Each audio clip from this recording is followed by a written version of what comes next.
लिए बेहतर audio clarity के लिए आप हेडफोन्स या ईयरफोन्स का इस्तेमाल करें। यदि किसी भी तकनीकी कारणों के वजह से अगर आपको ऑडियो क्लैरिटी में दिक्कत आती है तो आप अपना कैमरा या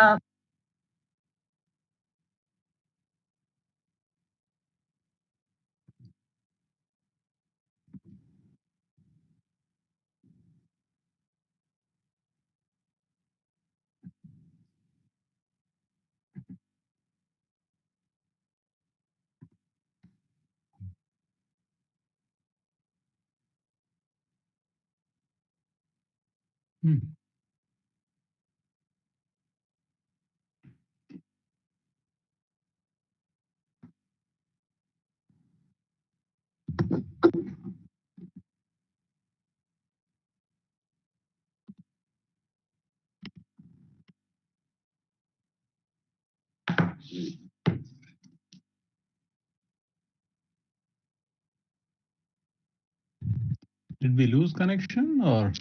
Anupama, are you still there? Suddenly, yes ma'am, yeah, there was a small disturbance in between. It was blank. Yes ma'am, there was a small problem in the network. Now we have fixed it. So okay, so are you all good now? Yes ma'am.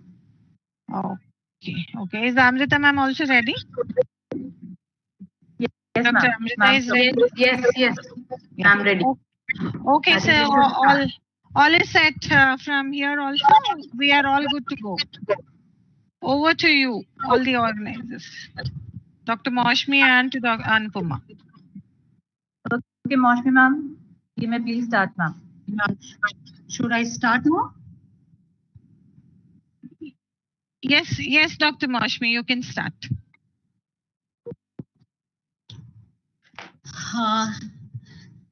Namaskar and good afternoon to all my dear participants, my dear special speakers, my friends and colleagues from NIPID RC Noida, NIPID regional centers and headquarters too. Today and the whole week we have been celebrating on mental health, and even the month will be go on mental health. And you all agree that 10th October is World Mental Health Day. Keeping that fact or a celebration in mind, we have organized international webinar on mental health and organization behavior of leader in pandemic.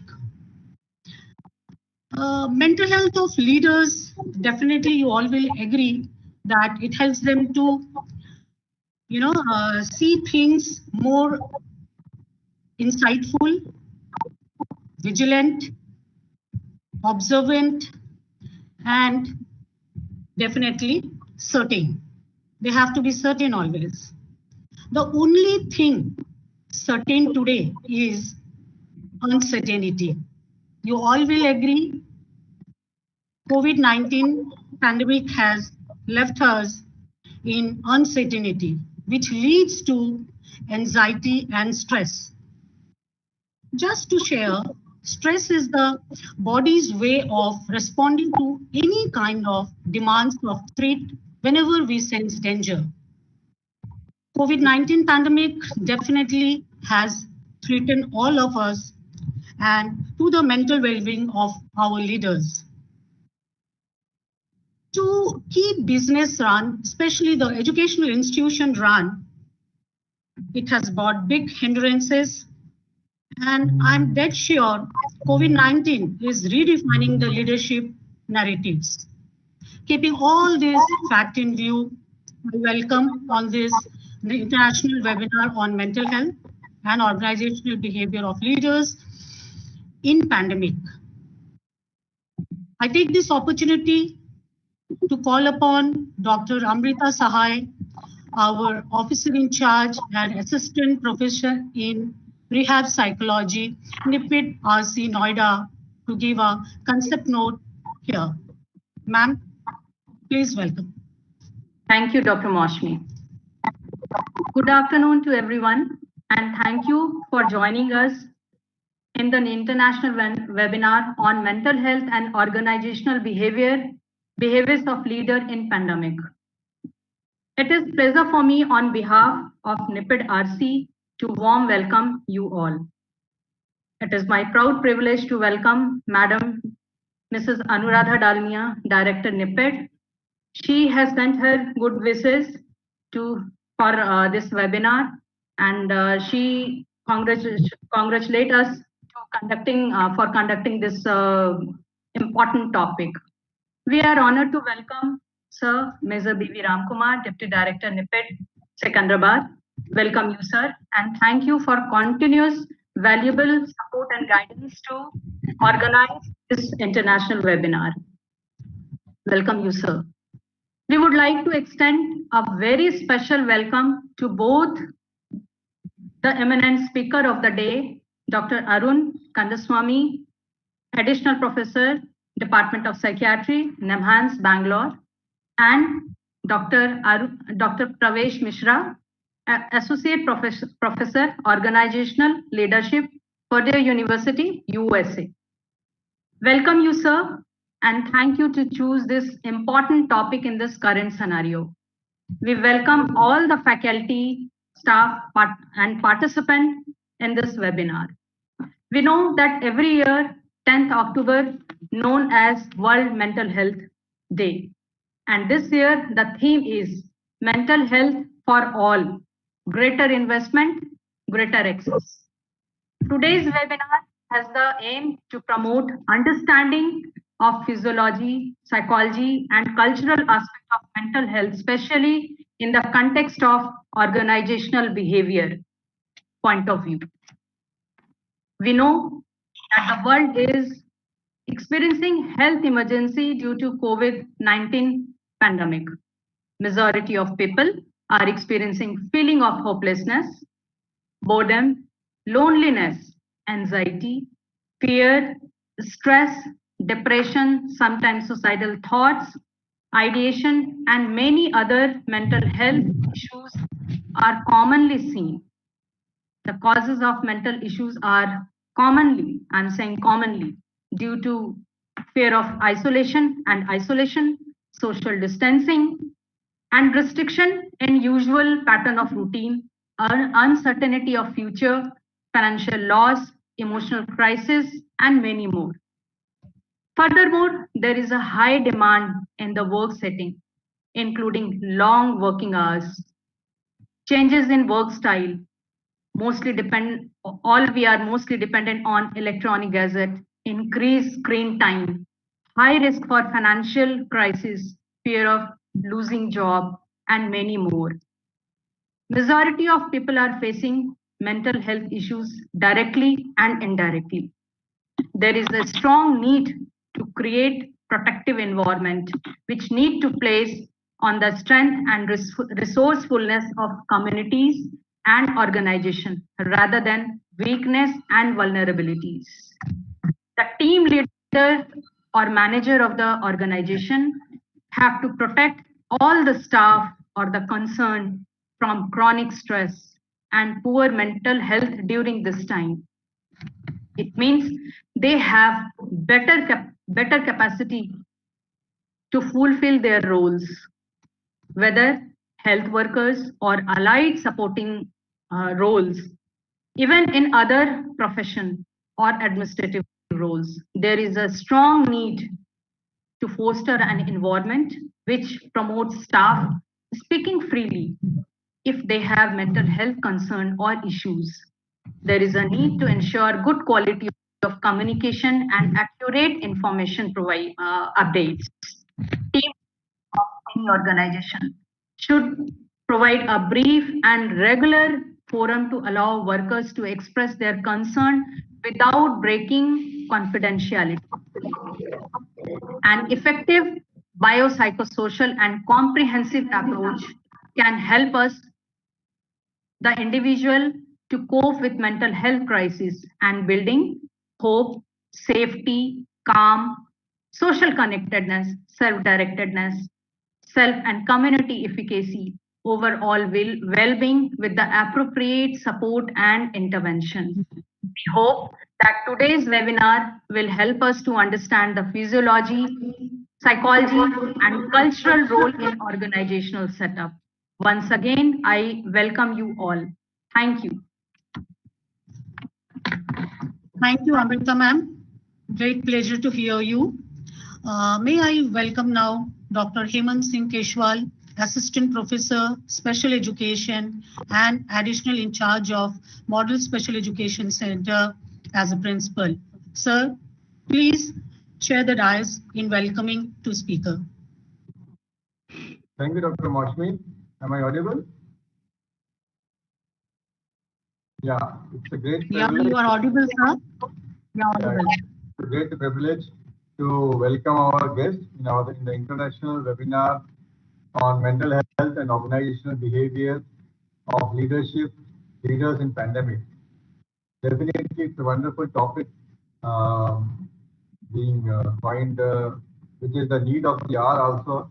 And I welcome on this occasion our two eminent speakers and very experienced orators, I should say.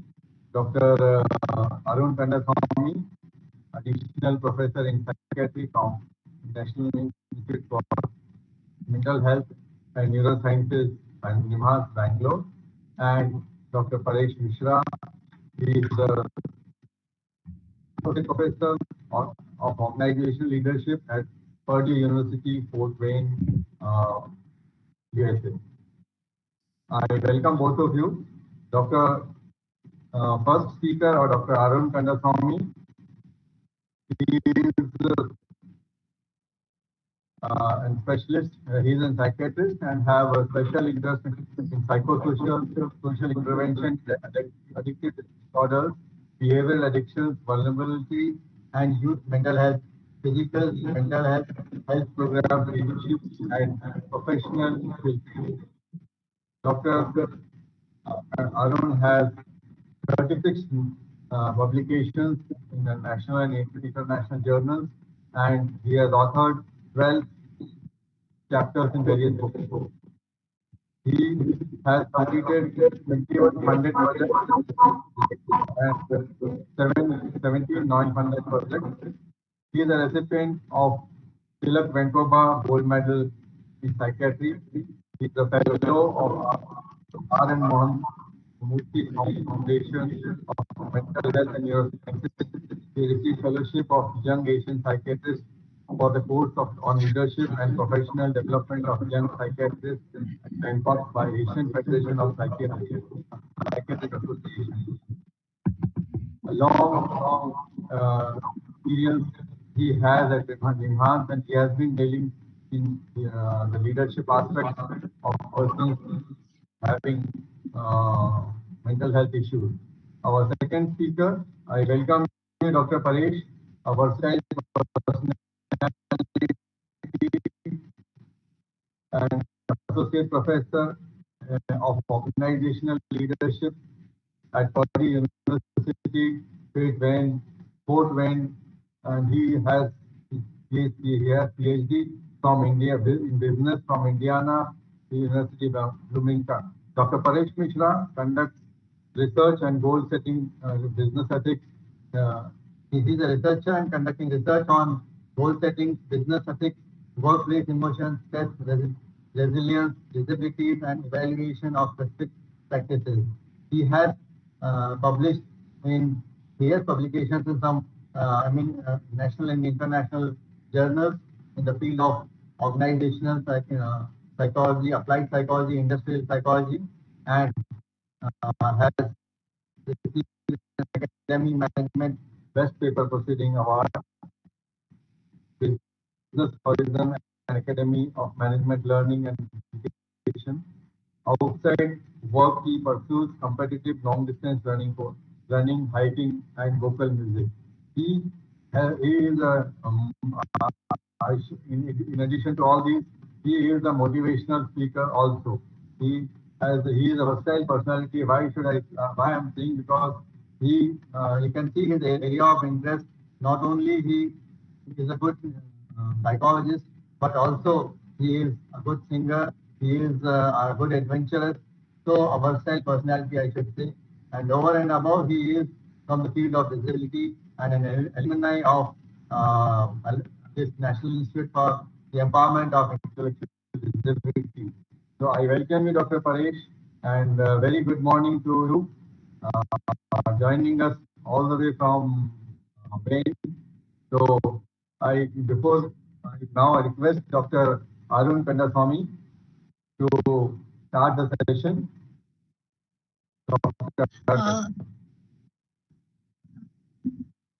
Thank you, Dr. Hemant. I request, before Dr. Arun proceeds, I just want to mention one small thing, that Mrs. Shabri Ghosh will be moderating and taking up question answer during this session of Dr. Arun. The platform is yours, Dr. Arun.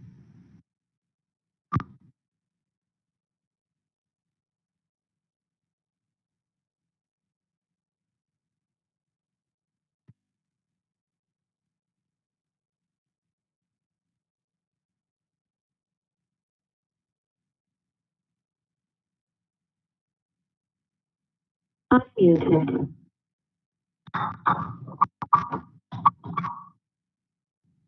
I have not been made as a presenter yet.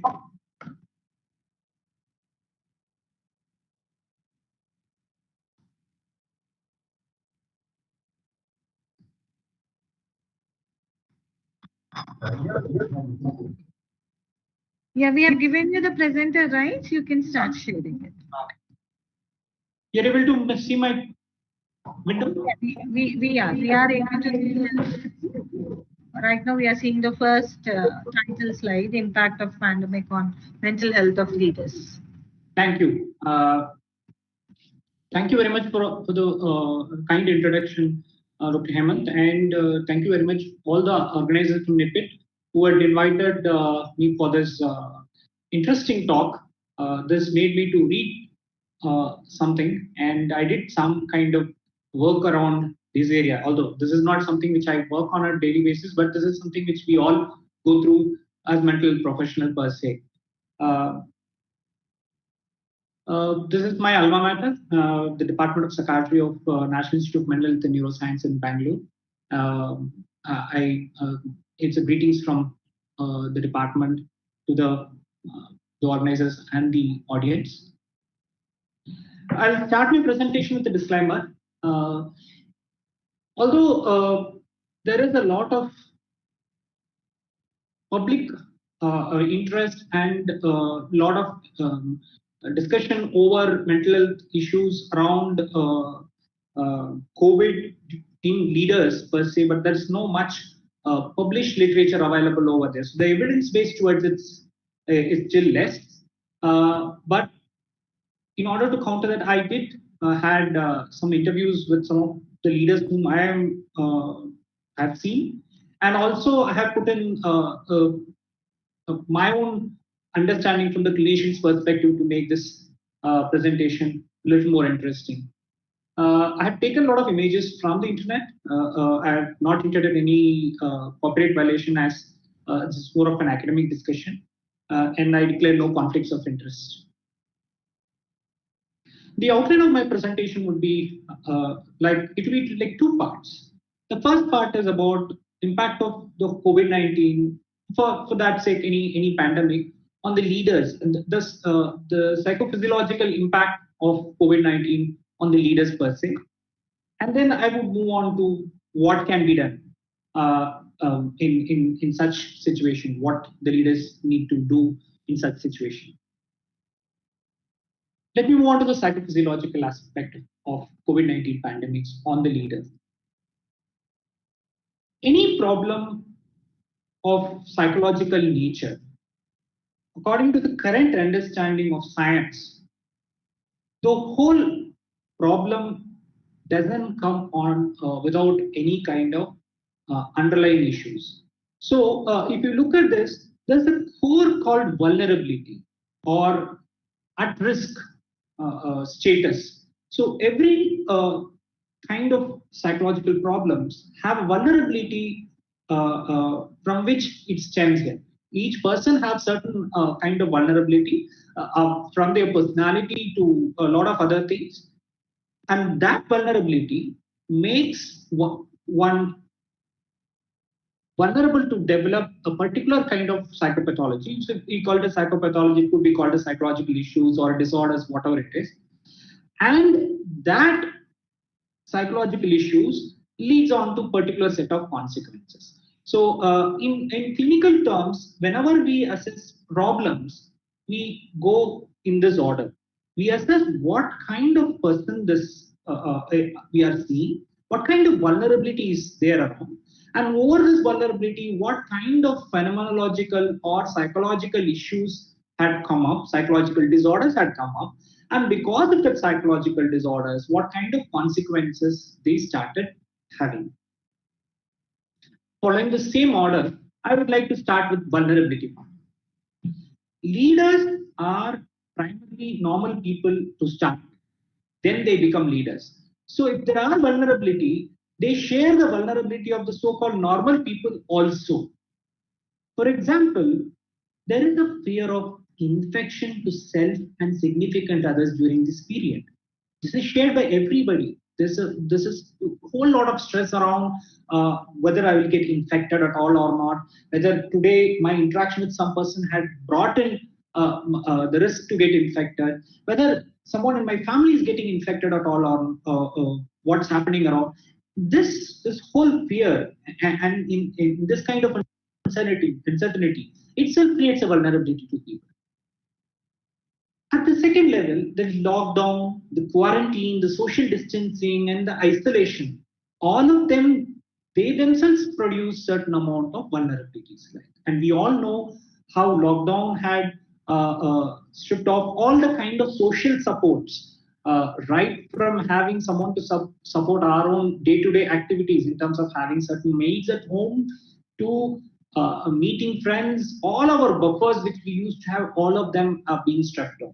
So the lockdown, quarantine, and isolation, they also have created certain level of vulnerabilities.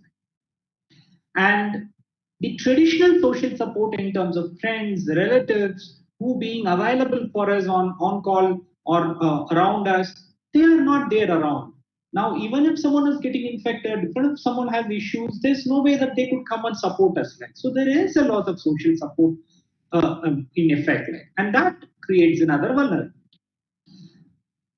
Impending or actual loss of livelihood is something is very, very significant, and we all have seen quite a lot of migrants walking thousands of kilometers because of the fear of loss of livelihood or actual loss of livelihood itself, and this brings in stigma around getting infected.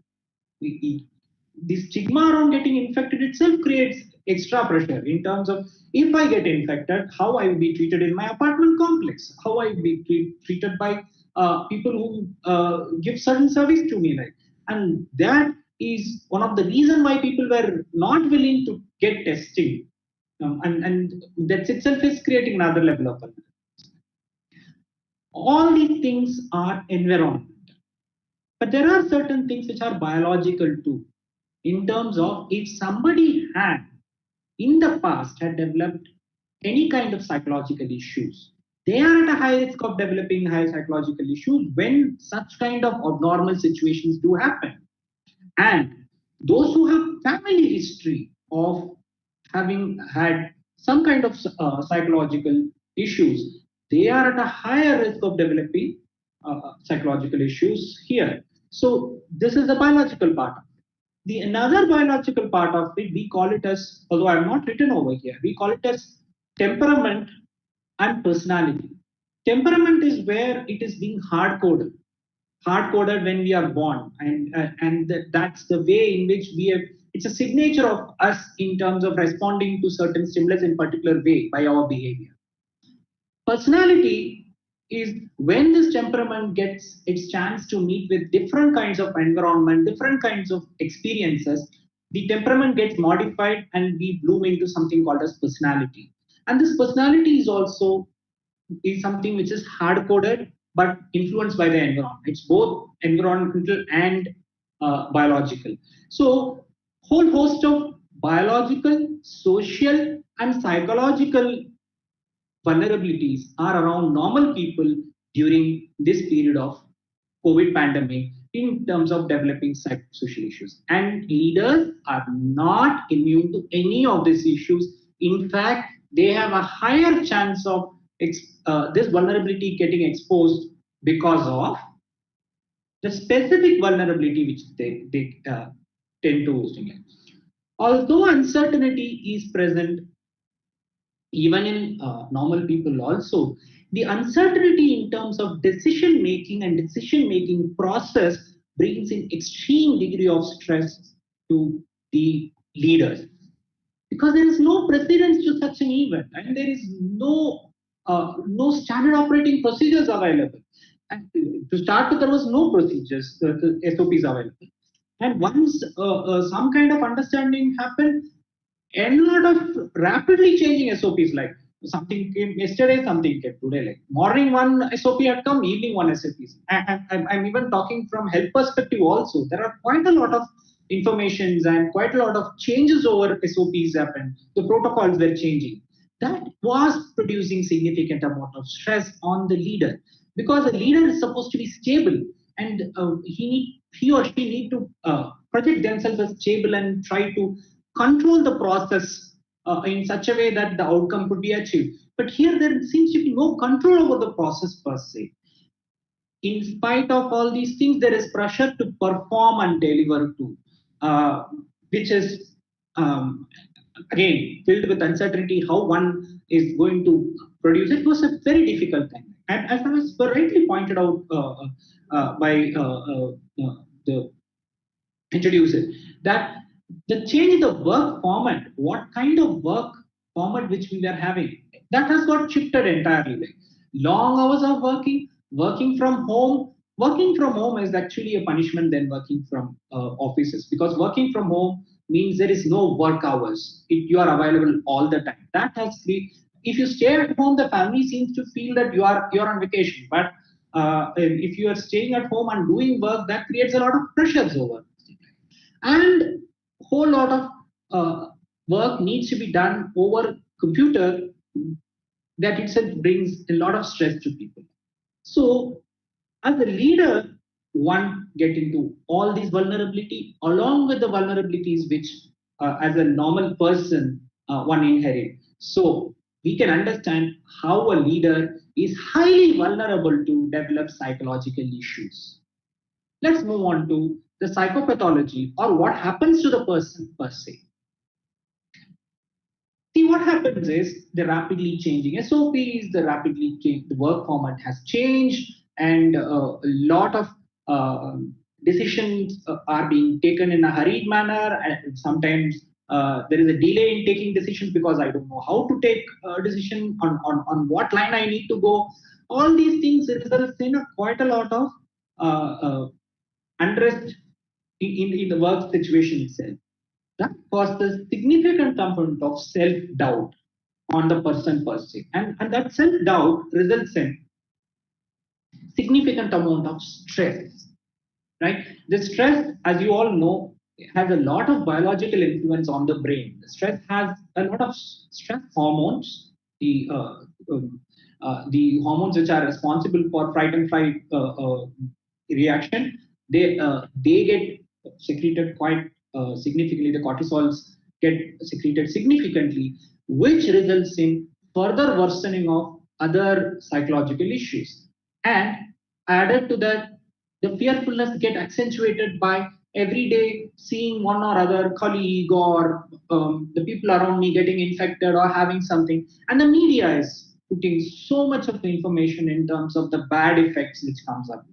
More than how many people are asymptomatically infected, and more than how many people have survived, the pressure is to read more of the negative aspects of it. And that creates a lot of fearfulness and self-doubt in people.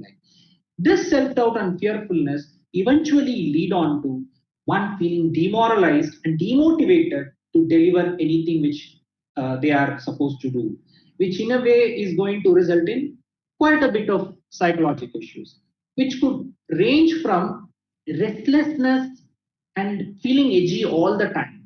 This has been noted, and quite a bit of leaders in terms of how they were stable, emotionally stable, and how they were strong in delivering their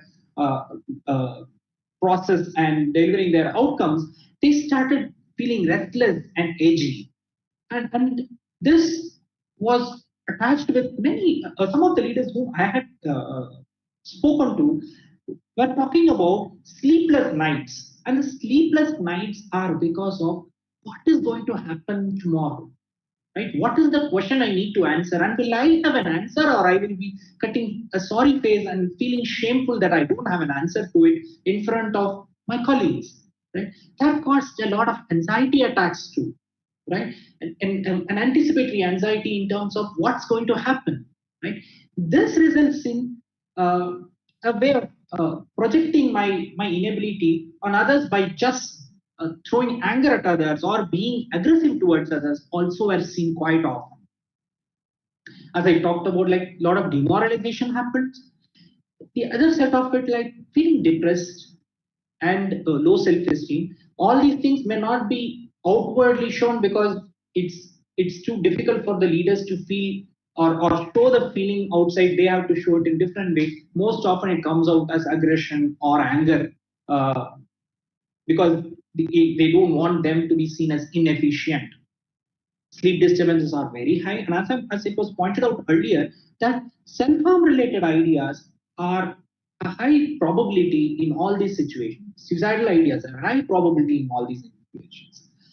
There are quite a bit of coping strategy which people use. One of them commonly being used, which is a negative coping strategy, is also about using tobacco excessively. And most of the clients whom I had been seeing, like I'm an addiction psychiatrist, every person who were going through this issue, all their tobacco consumption in the form of smoking or smokeless has substantially increased. Their alcohol intake had substantially increased. Initially, during the lockdown period, there was a period people were not taking alcohol. But the moment the prohibition was lifted, there is a rampant relapsing to alcohol which has happened, and significant amount of aggression and violence around the alcohol use was also very commonly seen along with this thing. So these psychopathology gets groomed because of such kind of situation. And some of them, in the terms of psychiatry, ICD, and DSM, we may call it as adjustment disorders or depression or anxiety disorders. But it doesn't matter what ABC diagnosis being made. But these are the way in which things develop and they express themselves. It doesn't express a particular kind of psychological issue doesn't stop by itself. What happens because of all these things? It feels that I am inefficient, I am not able to perform, which results in me being very aggressive towards people. And what will happen? Social repercussions in terms of my interpersonal relationship with my own colleagues, right? My colleagues or my juniors or my seniors, that gets affected. And poor workplace relationships and faulty communication styles result in quite a bit of non-cooperation and rebelliousness from others that adds on to our misery further. And this with respect to faulty decision making. Now again, faulty decision making is a very vague terminology, because whether you take a decision faster or you take later, you don't know what's going to be the outcome of it. So we don't know whether it is a right decision to make or not. And the quality of decision to be made also, we really don't know. So all these decision making are being rated later how it turns out to be. There is no precedence to any of these things. Not able to achieve targets. All these things add on to my misery further. Further deterioration of my mental health happens. It is not only the workplace which is getting affected. We really need to understand what happens in family space also. Some of our clients, we were able to see a significant amount of change in their family environment. See, what happens with the leaders are most often they were most often they were workaholics, and their availability in the family and family environment is going to be a little a restricted time than most of the others. Like, so the family environment would have gotten used. Like it's a system theory which happens. Like say when a family system has gotten used to an availability of a person in a particular format, others had chipped in a particular format, and there is an equilibrium achieved. Now what has happened because of the lockdown, because of social distancing, they cannot travel and they all landed up at home. And they find the roles have been reversed. What they were not able to achieve elsewhere, if they force that over here, there's a lot of unrest in the family environment which happens. And that could, and not could, it has led on to a lot of marital and family issues among people. Um, Even among newly married couples also, there are a lot of issues which we had started seeing. The next one is the poor self-care. Some of these people are mostly around 40, 50, and 60. These are people who have chronic medical conditions attached with that. And the medical conditions are well managed because of good lifestyle modification techniques which they are following, the medications which they are on, all those things, they were able to manage it because there is a set pattern of behavior and set pattern of routines which has been there all the time. Now this COVID-19 has changed everything, and it is the whole work is taking extra inputs. So the self-care gets compromised, both medically and psychosocially. The self-care gets compromised, and that results in poor adherence to medications in terms of any kind of medical illnesses, other medical issues presenting in form of newer symptoms which people are presented with, more pain-related complaints.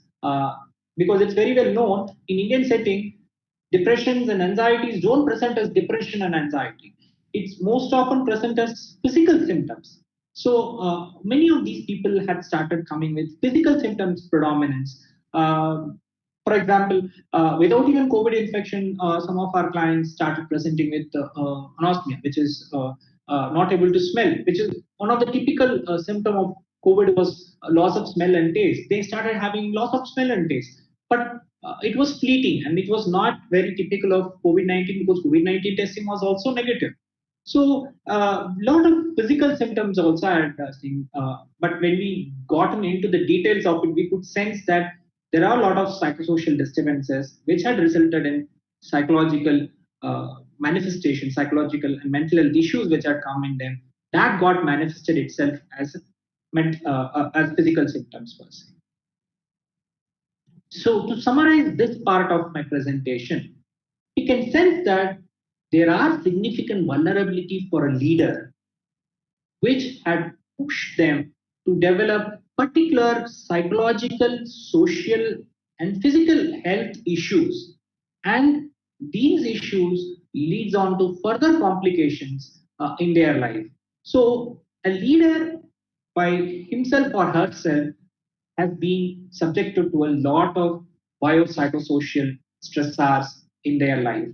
Now, when we understand all these things, the next question is what can be done, right?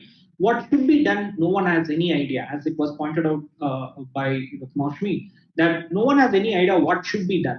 It can be what can be done only we can ask. I would like to make it like this. The objective, when I'm going to talk in the next few slides about what can be done, it is going to be what can be done in terms of improving the quality of life rather than correcting everything and able to give a perfect solution to things as such. Let me start with Professor Abdul Kalam, our past president of Government of India. He had talked about this wording, which is a perfect truth. Adversity always presents opportunities for introspection. Any kind of this problem, one should start with introspecting, right? Dalai Lama says that introspection and reasoning is far more important before even doing other forms of whatever way in which one try to cope with themselves. Like. So introspection and reasoning are very essential if we are trying to solve a problem or we are trying to improve the quality of life per se. What do we do? Once we introspect and reason out, we really need to understand the knowledge of strength and difficulty. We need to understand what is our strength, what are our difficulties. This is something until unless majority of us know about it, but we would refuse to introspect and we would refuse to agree on that. We really need to agree upon the fact that we do have strengths and we do have difficulties per se. We all know, but we would refuse to accept it. So that's where the whole concept of acceptance of myself as self and my limitations as the core limitations will be the hallmark of my competence. Acceptance of limitations need not be considered as something one needs to be called as or not effective or not useful. It is about one being aware of what's one's own limitations, and that will be helping the person to play their strength in order to control their limitations and to deliver the maximum. For that, we need to understand that we can't go alone in such kind of situations. We would perform better when we take people together. We cannot do things alone because of the uncertainty. I am not going to be able to produce what I'm intending to produce. I have to take people together. That's where this whole aspect of different leadership styles need to be taken into account. Now, there are different kinds of leaderships. Not one is bad, not one is good. It is for a person in a situation, what kind of leadership will work better. In a situation where task completion is the core, then an authoritative or an autocratic way of leadership would work, where the leader leads and give commands and others follow. It might work in certain situations, it may not work in others, right? I'm not going to say it's rather right or wrong. Each one, based on our personality, might think whether this is right or wrong. Some people might feel it is worth to do that way, but not everybody will be able to accept it. The other thing is about being transaction, where you do certain thing, you get it, which is called a laissez-faire or transactional leadership. That's another form of leadership. It is your remuneration is based on your performance. That kind of leadership which comes over there. Like the third one is transformation. Transformation is where I give more importance to the people rather than the task completion per se. So what I do is I model the behavior, and by that I improve the morale of the people and try and push them to deliver. Now, the situation which we are in, where there is a need for high task emphasis, at the same time, morale of people need to be kept in place in order to deliver the democratic leadership or a participatory leadership. Here, the leader remains as the backbone of everything and the back person. You can call it as participatory or even servant leadership, where you are behind everything, but you push others in the front and they are able to deliver. You allow them to take the lead. You allow them to take the gains from that, but you are focused on the larger outcomes and how that is being achieved. So the kind of leadership which will work better in this situation is being democratic and being participatory along with everybody by taking everyone together with us. So I would prefer democratic leadership over here, but we can borrow the other leadership styles also. This is far more important. because of the uncertainty and change in protocols every day, there is tension around all cadres of our people life. Until unless seamless communication, if it is not happening, there is going to be a lag in others understanding what we are trying to do, by which they will not be cooperative and they are not going to deliver what we intend to deliver. So being connected to every person through uh, our motto, by making this seamless communication across both vertically and horizontally, if it's being done, that's the best strategy. This is another virtue which some of us need to develop. That is, failure is the not process not working. It is not the person being failed. So don't take failure, for that matter, even success also, as personal achievements. It is a process which we have taken. We tried to move in this thing with all sincerity, but it didn't work. So not taking failure as personal is also something which I said. And quite a bit of leaders had shared this with me, because they tend to take it as the personal failure. It had caused significant amount of distress for them. We know that in this situation, lot of missteps happened. You take one thing, it went on the other way. Someone had suggested, you followed it, that didn't go right. So this happened quite often during this situation. So what happens when such kind of mishaps and missteps happen? We really should not find fault at people, right? We should be auditing it, and we should learn from it and move forward. If we tend to point out at people, things goes haywire and it's not very helpful. And this is something quite often happening in the environment right now, that tutu meme issues that is causing a lot of unrest among people. And this one of the worst things about the media and the social media is creating such a environment, such a vicious environment these days. A good character of a leader should be to respect and value others. Value of others, time of others need to be respected. Until you give respect, you cannot get respect.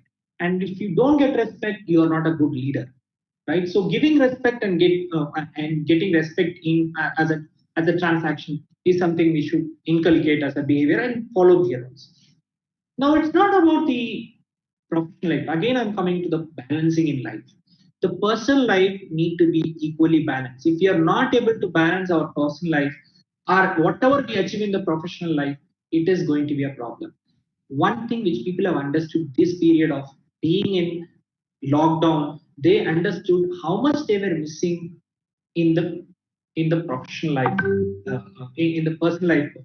So it is very important that we equally invest on our personal life also. In the personal life, there are two components, I would say. One is the personal space, and there's the significant others around on the next circle, and the extended family and friends on the next circle. Now, if you keep spending your energy all the time on work, right, you wouldn't let this happen to your phone, so don't let it happen to you either. Now, keep yourself charged, meaning you really need to find your own passions in order to help yourself and add buffers to your life. For example, the next speaker, Paresh, is using running as his passion, and he has written that as his passion. Now, I find that as a very useful tool, because it's not about success. It's not about that success or failure. It is about passion. I want to do it, and I enjoy doing it. That kind of enjoyment will create a buffer for me in such kind of uncertain situations. Like maybe we will not be able to do it outside, but whatever within the realms of the lockdown, we really need to go back and look at our own passions and find our passions to perform certain things in order to help ourselves. And after the lockdown is over, we need to push it in a larger way. Take breaks. Taking breaks is very essential. how there is a virtue in work, there is also a virtue in rest. Right? So don't overlook neither. When you are pursuing your passion better, you may fail, but you will enjoy the process. That's what passion is all about. The most important thing is prioritize family. And again, I'm saying many of the leaders started understanding this quite significantly, that they need to invest more on the family front after spending such time in the family environment per se. We can talk about this lengthy. Even the family prioritization itself becomes one topic on itself. And feel free to consult mental professional whenever and wherever it is needed. To sum it up, I will quote Bhagavad Gita. You have the right to perform your prescribed duties, but you're not entitled to the fruits of your action. Never consider yourself to be the cause of the results of your activities, nor be attached to inaction. If this is being followed in spirit, I think the COVID-19 pandemic also we can manage. I wanted to put my inspirations. Sorry, it's not Trump, but Anthony Fauci. In spite of working in such a vicious environment, he was able to maintain sanity in all these situations. He was the director of National Institute of Allergic and Infectious Diseases, and he is the author of one of the medicine's renowned book, which is called as Harrison's. We all consider that as a Bible in the medicine. He is showing us how to manage even in a difficult environment also, not losing one's own sanity and able to push science in the front. And this person is Dr. Li Wenliang. He was the one who has told us about SARS-CoV-2, COVID-19, and he was working. He was an ophthalmologist working in Wuhan Central Hospital. He was arrested, and a lot of things that happened after that to him. He is a COVID warrior. He had lost his life because of COVID, but he is one who will be remembered eternally for what he has done to the humanity.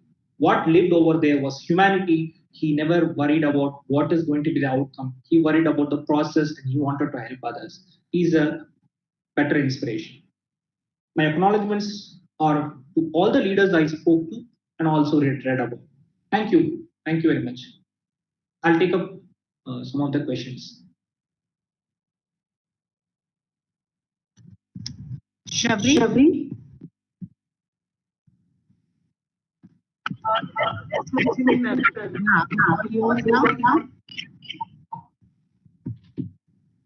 Ma'am, so far, no many questions, but I give appreciation for some very valid come up. And one, we were particularly impressed with the fact that we now. Anupama, please check your connections. There is a echo coming. Is it still there? Yeah, it's not full. Please check. Please check the audio connections.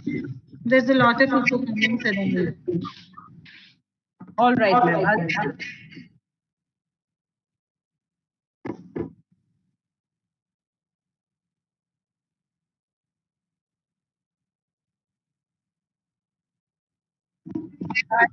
I'm sorry for that disruption. I was just now it's fine. Was just trying to point out and thank Dr. Arun for reminding us of so many things related to leadership, and especially how we train the future leader. And definitely a balance of personal life is extremely important.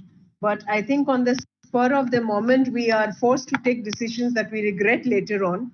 And that is something that all of us, irrespective of whether we're leaders or not, because I think all of us are leaders in our respective rights, and we really need to bring that to light. I believe the first 2 or 3 months was probably dedicated to coping with the situation. And it's only after the 3rd month we started realizing what we were doing wrong, and we're definitely trying to correct it. And I think that can be reflected in the way that we are reaching out to our beneficiaries through the online programs. So Moshimi, as of now, there aren't any questions. I was wondering whether we can proceed with the next speaker and we come back to Dr. Arun when we get questions. Yeah, thank you, Shabri. It's all right. We can proceed with Dr. Paresh. Anupama, can you take up it? Dr. Paresh, I'm inviting you to present your topic.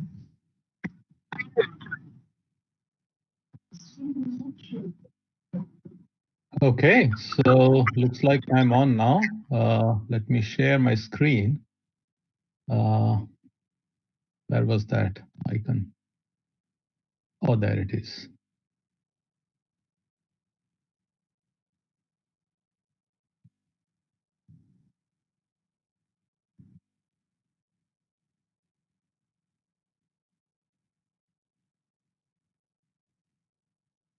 Actually, I guess I could just start.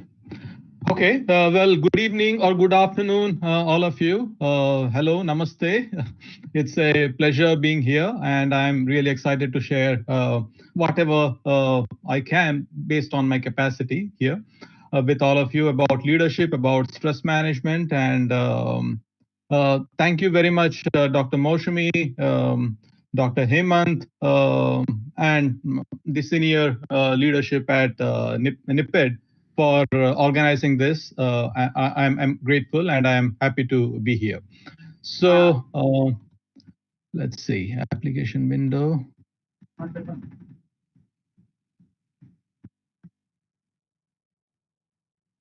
You should be able to see my screen right now. Is that right? We are yet to see you. Can somebody, Rahul, can you guide him? No, it's not yet. It is in your left.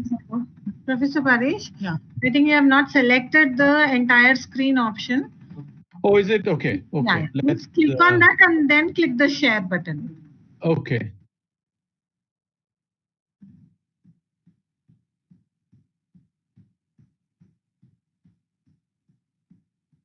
It's probably visible now, is it, or no? No, not yet. Okay, so let me stop and restart again. So entire screen, share. Is it visible? Yes. Now in sharing, you can open your PowerPoint. Yeah. Okay. So please put it in the full screen mode. Yeah. All right, good.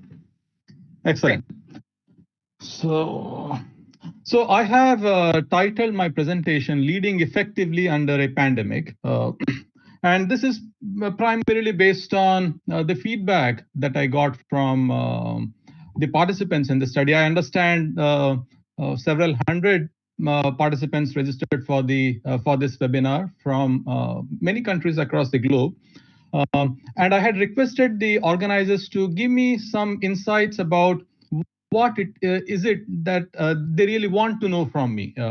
And Dr. Moshimi was very kind enough to compile that information and send it to me yesterday. So it seems about 36% of the participants want to know just generally about leadership, more about leadership strategies. Now, this is, of course, a big challenge because leadership is a vast discipline. It's a discipline with several centuries of work that has gone into it. So talking about leadership in general terms is very challenging. It's like asking somebody to present about, let's say, special education in a short webinar, right? So it's challenging, but still I will try to do justice to this interest that you have by highlighting some of the important ways that one could generally be effective as a leader. And then in my second part of the presentation, I will talk about how the pandemic has affected leaders. And then finally, what could people do to overcome stress that comes during this pandemic.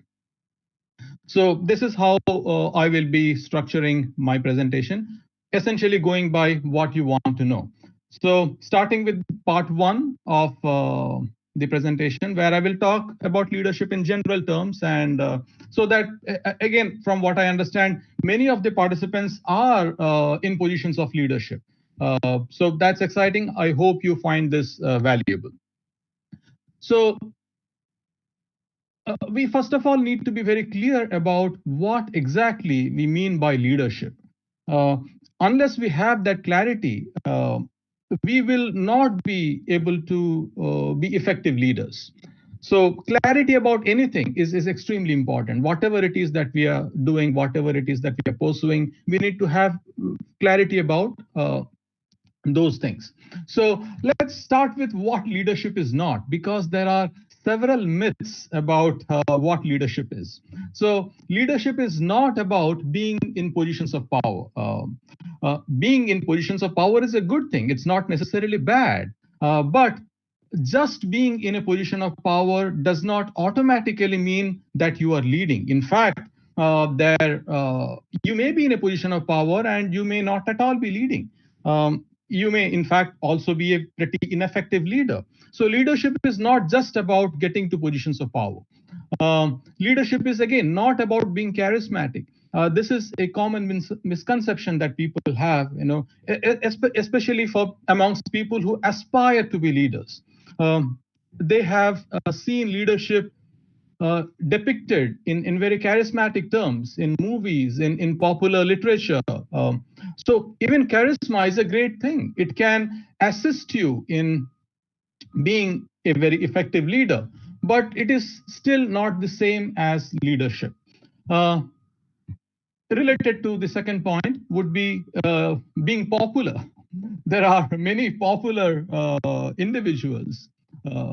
If you go on TikTok, there are people who post all kind of weird videos, funny videos, many of them plagiarized, and they have lakhs or millions of followers. So they are essentially very popular, but that does not automatically make them leaders. And again, this is a misconception that youngsters tend to have, that if I'm very popular, then I'm being a great leader. Leadership is also not about being the smartest person in the group. Actually, there is a fairly strong correlation between intelligence and being a leader, as also with being effective in the role of leadership. But still, just being intelligent is not same as being a great leader. In fact, many effective leaders are not the smartest person in the group. They are people who get the most out of the smart people in the group. Okay, so this is another misconception that we need to address. Leadership, again, is not about being an eloquent speaker. It's not about being a great orator. There have been, of course, many great orators who were also great leaders. But many of the, in fact, there is a long line of research, especially that has happened over the past 2 decades, that show that some of the most effective leaders in organizations tend to be very humble individuals. They are not these, charismatic individuals with so-called great personality and great speaking power. They aren't such people. They tend to be very humble, down-to-earth individuals. They are like the workhorses, and they get things done. They achieve extraordinary things for their organization. So again, leadership is not about being a great speaker. Similar to the point would be, leadership again is not about giving inspirational speeches. Sometimes you may have to challenge people. Sometimes you may even have to put down people in the role of leadership. And this is something that may be a little controversial here, but leadership is not about being inclusive. Sometimes you may have to exclude people from certain projects. Inclusive is a good thing. Inclusion is something that we appreciate and we value, especially in fields of disability. But just being inclusive is not necessarily leadership. So I provided a long list of things that is not leadership. Then what is leadership? It's actually very simple. The way we have defined leadership in my discipline, in my field, is that it's the process of influencing others to achieve common goals. Pretty simple, pretty straightforward. So, in its essence, leadership is about influencing people. It's an influence process. Now, how you influence people? Is it through your charismatic personality? Is it through you being a great personal example? Is it through giving rewards and punishments? Is it through doing some inspirational speeches? Those things would vary. But ultimately, what leadership comes to is that it's a process of influencing others. This is a very critical information to internalize, especially if you are in a role of leadership, because you are then not restricting yourself to only one or two modes of influencing people. If you believe leadership is only about giving inspirational speeches or about guiding people, then you will be restricting yourself when you are you will not be as powerful in your influence process, right? You will not be as effective in your influence process. If you realize that it's ultimately about influencing people, and then how you do it would depend upon your strengths and the situational demands. But leadership is ultimately about influencing people. This is, I think it's important here that I also mention, why are we even talking about leadership? Why is leadership so important? Primarily because it's only through leadership we can accomplish certain complex tasks that would not be possible on our own as individuals, right? If, for example, I were interested, or if I'm working on a project, let's say of writing a next bestseller, a novel, okay? I probably could sit in my room or in my office and devote maybe 7-8 hours per day writing the next great novel, right? It's possible. It's possible that as an individual I can accomplish this project. But imagine instead of writing a novel, I am making a movie, a full-length feature film. Can I do it on my own? I would not be able to do it on my own. I would need directors, I would need actors, I would need financiers, I would need cameramen, I would need, a huge group of people.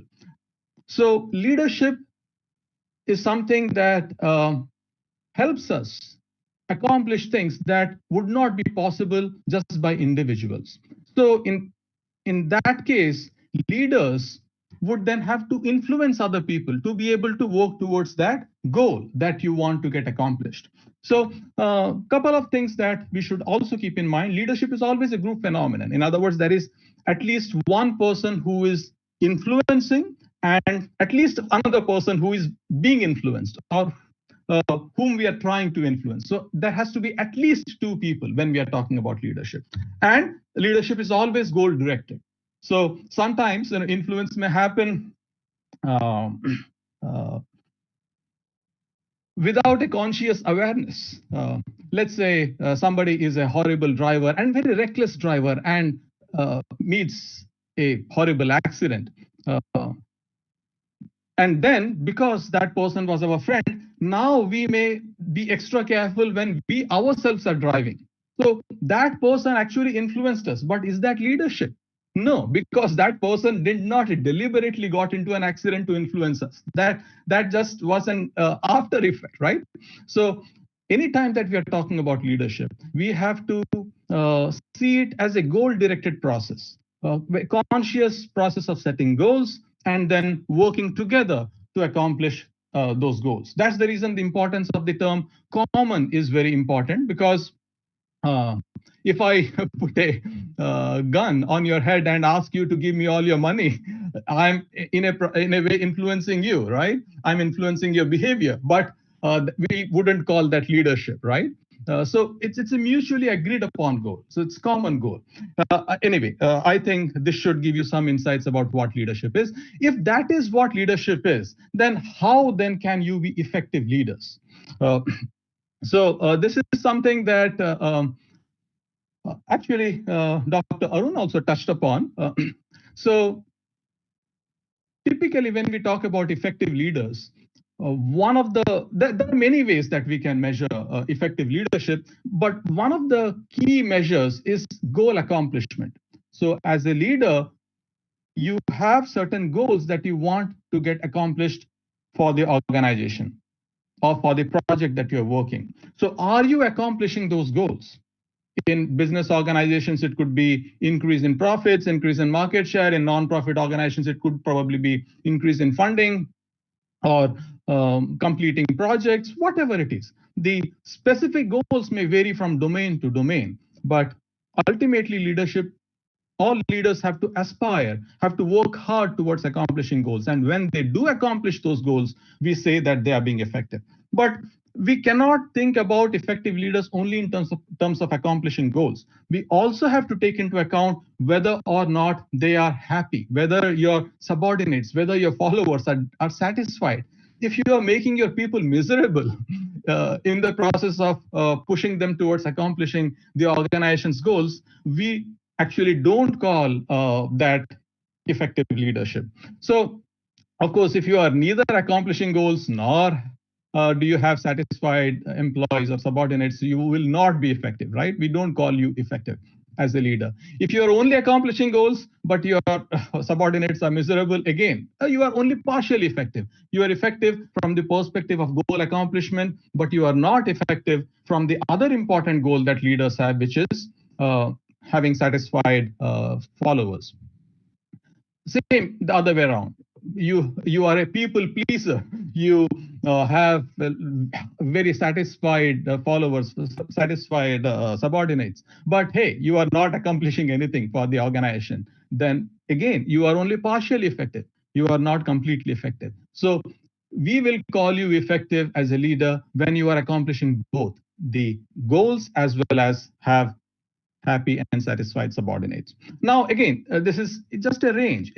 It's not always possible to have 100% on each of these dimensions, but at least that's what we aspire for. That's what we strive to do as leaders. So then the question comes, how then we become effective leaders? So the idea is, because goal accomplishment is such an important aspect, you have to focus on, you have to engage in behaviors that focus on task accomplishment. So this is what we call task-oriented leadership behaviors. This could be in form of assigning goals to your followers. It could be in form of monitoring their work. It could be in form of even providing the necessary resources so that they can accomplish what you want them accomplished. And the other important thing that you need to do is you need to engage in a lot of relationship-oriented behaviors, which would be you connect with your subordinates at an individual level. You care for them, not care just at an emotional level, but actually do things that show that you care for them, that you are interested in their welfare, right? So especially in the current situation, this would matter a lot because people are stressed. If people are stressed, then it becomes your responsibility as a leader to engage in even more of such relationship-oriented behaviors. So, but it becomes a little difficult because many of us are working virtually, remotely. So anytime, for example, you are doing a virtual meeting, it is also important that you check on each of your participants, how they are doing, how their family is doing. And of course, this needs to be genuine. If you are just doing it as a paraphernalia, then you will not be effective. So this is again, I'm overgeneralizing because there are a lot of complexities that come into play. But you will be about 80% of your leadership can be very effective if you engage in what we call is team management style, which is engaging in a lot of task-oriented behaviors as well as in a lot of relationship-oriented behaviors. If you are only engaging in little bit of tasks, little bit of relationship-oriented behaviors, you will not be effective. So as I said, it is very simple. It's not as simple. We right now are only talking about some leader behaviors. We also need to take into account follower characteristics. Not all followers are the same. They have different temperament. They may have different levels of abilities. They may be at different levels of development. So we need to customize our task behaviors or relationship oriented behaviors accordingly. Similarly, not all situations are same. Some leadership practices that may work great in for-profit organizations may not work as well in non-profit organizations, or may not work as well in government organizations. So you realize there's a lot of research that has been done on leadership that actually explores these contingencies. Now, this does not mean that I do not have any recommendation for you about what else you can do to be very effective leaders. You actually can do. Actually, what we in our field call transformational leadership is the most effective form of leading. Now, you will realize that transformational leadership, according to Dr. Arun's presentation, was I'm using these terms differently. He used the term transformational leadership very differently than how I will be using in my presentation. So this is based on the research that has happened in the field of leadership. So typically, how do most people lead? They tend to use what we call is transactional leadership. So the subordinate, the follower, does something for the leader in terms of getting some work done. And what does the leader do in return? The leader provides some form of reward. So that is in form of, we call that contingent reward, in form of either a praise, in form of either or some raise, promotion opportunities, all that, any form of reward. It could be just a pat on the back. And when followers make any mistakes, then the leader takes corrective actions. Sometimes in severe cases, it could also mean some form of punishments, right? So, but most people, most leaders tend to just use this transactional approach when they are trying to lead people. They just rely a lot on incentives. And yes, it's not that this is not effective. There is evidence of this being effective, but you will only be able to achieve the expected outcomes. If you want your followers to not just comply to your orders, to your requests, but go way beyond what was asked and be very committed to the project and literally put their heart and soul into the project and do really well, such transactional approach is not going to work. So what will you do then? What you need to do is you need to employ the transformational leadership approach. And this has 4 major components. Again, in interest of time, I won't be able to delve deep into each of those components, but in very simple words, you have to incorporate what we call is idealized influence, which means you have to be the best possible role model for your followers, for your subordinates. You should not be expecting your followers to do something that you yourself do not do. You yourself should have great work ethics. If you want your subordinates to work hard, then you should be working even harder, right? Inspirational motivation, which would be related to inspirational speeches, but not necessarily in a large group setup, but having a long-term vision and communicating that vision to everyone in your organization. This also means, again, many a times when we talk about vision, people think about vision, mission statement. That's not what we are talking about here. Most people don't even know what their vision, mission statement of their company or the organization is. When we are talking about vision, it's like the "I Have a Dream" speech by Martin Luther King Jr., right? Everyone could relate to what he was talking about when he gave that "I Have a Dream" speech. So So that's what we are talking about. Where are you taking your organization? Not just in the short term, but in the long term. And along with the organization, how then are you taking each individual in the organization to those higher aspirations? Intellectual stimulation is again extremely important. Some of the best leaders that we have had in the special education field, actually we consider them great leaders because they provided a lot of intellectual stimulation to us. They challenged our thought process. They did not they were not satisfied with whatever lame answers we gave, right? Be it our professors in form of late Dr. Rita Peshwaria, Jayanti Narayan, and so on and so forth. So a leader has to intellectually stimulate, and that happens through the process of challenging individuals. And finally, individualized consideration. So it is similar to relationship oriented behaviors, but it needs to be individualized. The way you do individualized education plan, IEP. So it's not just about general education, but your education plan has to be individualized to the needs of each person with disability. Same way, your relationship oriented behaviors that you engage in should be individualized, should be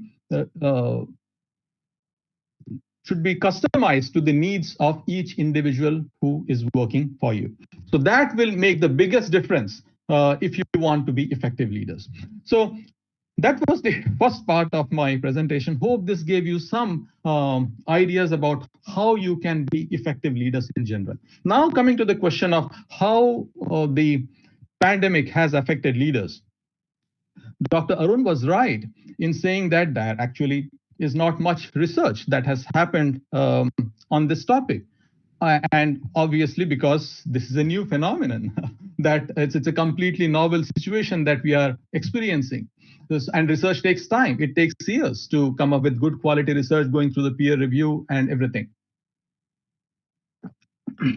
This, however, does not mean that we do not know anything about how a crisis situation affects leaders. Because, well, the COVID-19 pandemic may be a novel situation, fairly novel situation for the entire world. But leaders have always worked under extremely stressful crisis kind of situations. So we do know how such situations tend to affect leaders, and consequently what then they can do to be more effective during such situations. So typically what happens during any time there is a threat, right now the threat is in form of a virus, of whether we will be getting infected, or potentially the repercussions that may happen in form of we losing jobs, we losing income. So these are potential threats. If we go 10,000 years ago or millions of years ago, or for that matter, even now, for those who live in the jungle, animals, anytime there is a threat, a predator chasing us, what happens in our body? There's an infusion of the stress hormones in our body to fight that danger, that threat that we have. We have norepinephrine, epinephrine, essentially adrenaline, and cortisol. So epinephrine and norepinephrine, they have an immediate energizing effect on your body, so that you have the necessary energy to fight the threat or run away from the threat, fight or flight, right? Cortisol also has a similar effect, but it tends to last longer. So I won't spend too much time going into the effect of each of these hormones and from where they get secreted and everything. But typically what happens to that deer that you saw in the previous slide, once the deer successfully escapes the cheetah or the tiger, the deer is calm. The deer is back to feeling normal. The deer is not worrying about, whether whether the tiger is going to chase me tomorrow. So should I? The deer is not worrying about it. But we human beings, we have this thinking capacity. We have this thinking capacity, which is a great advantage, of course. That's how we became the peak of the food chain. But it also has a major disadvantage. We are worrying about things even when there is no imminent danger to our lives, right? So the stress hormones, they stay in our body for prolonged periods of time, especially cortisol, because that does not get removed from our system quickly. And if we are in mild forms of stress for a long periods of time, we in fact can have what is called hypercortisolism. Okay, so I won't again go through all that stress symptoms, but you may essentially get a figure like this, which is what happens in Cushing syndrome. You tend to become obese, you tend to develop blood pressure, all kinds of typical problems that most of you probably are aware of when it comes to stress, when it comes to you being in prolonged stress for a long period of time. So another major hormone that gets affected when you're in prolonged period of stress is your testosterone levels goes down. Now, testosterone is typically a hormone that people think in as a sex hormone, and that's true. And there is some misconception that many people may have that testosterone is only that males have. That's not true. Even females have testosterone, although the levels are much lower than what you see in males. But the important thing here is that testosterone is a dominance hormone. It gives you the feeling of dominance. It gives you a sense of power. So this is a hormone that helps a lot in leading people.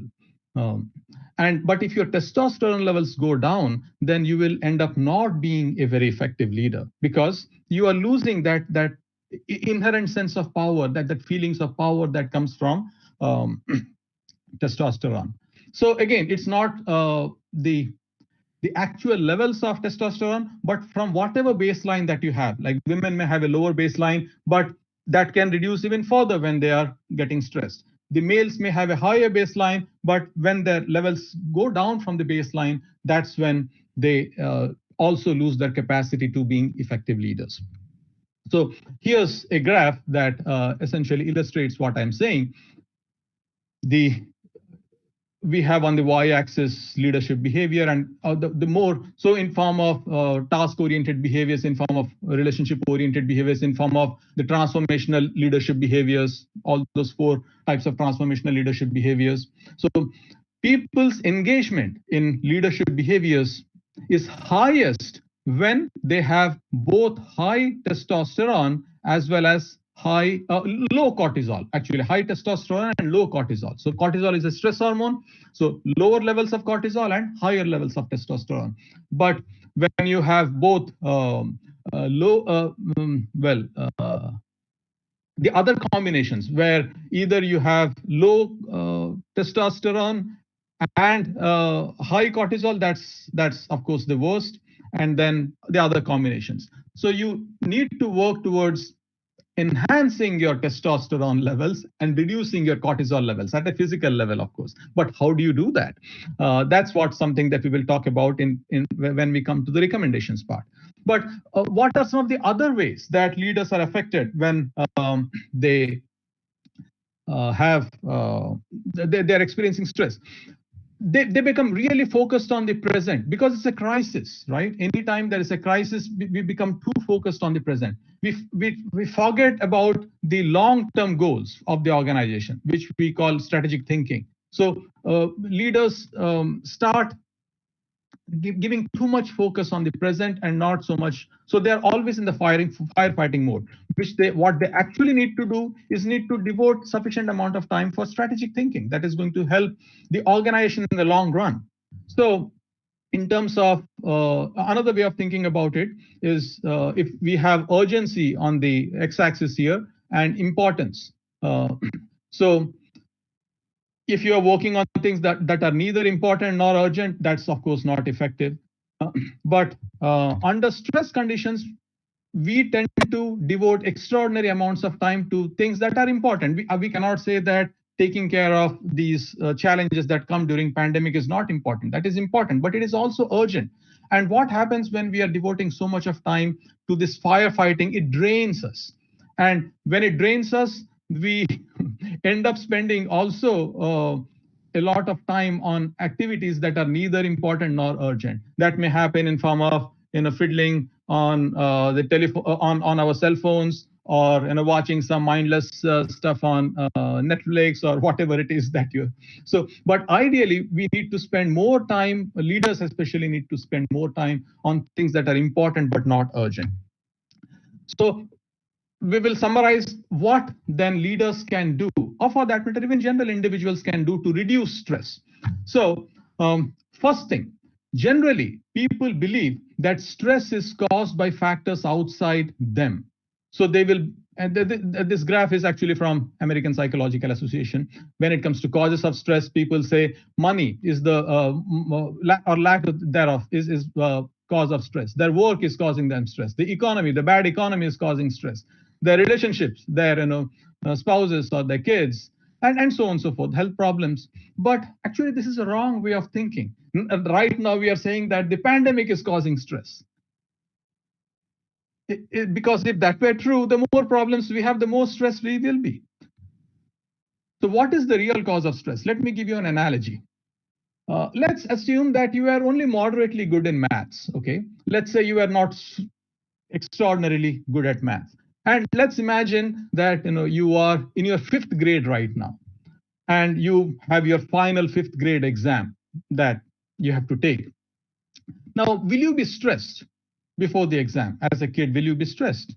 And the answer is yes, because it is important to you that you do well on the exam, and you are not very good. You probably don't feel as well prepared, and you will be stressed.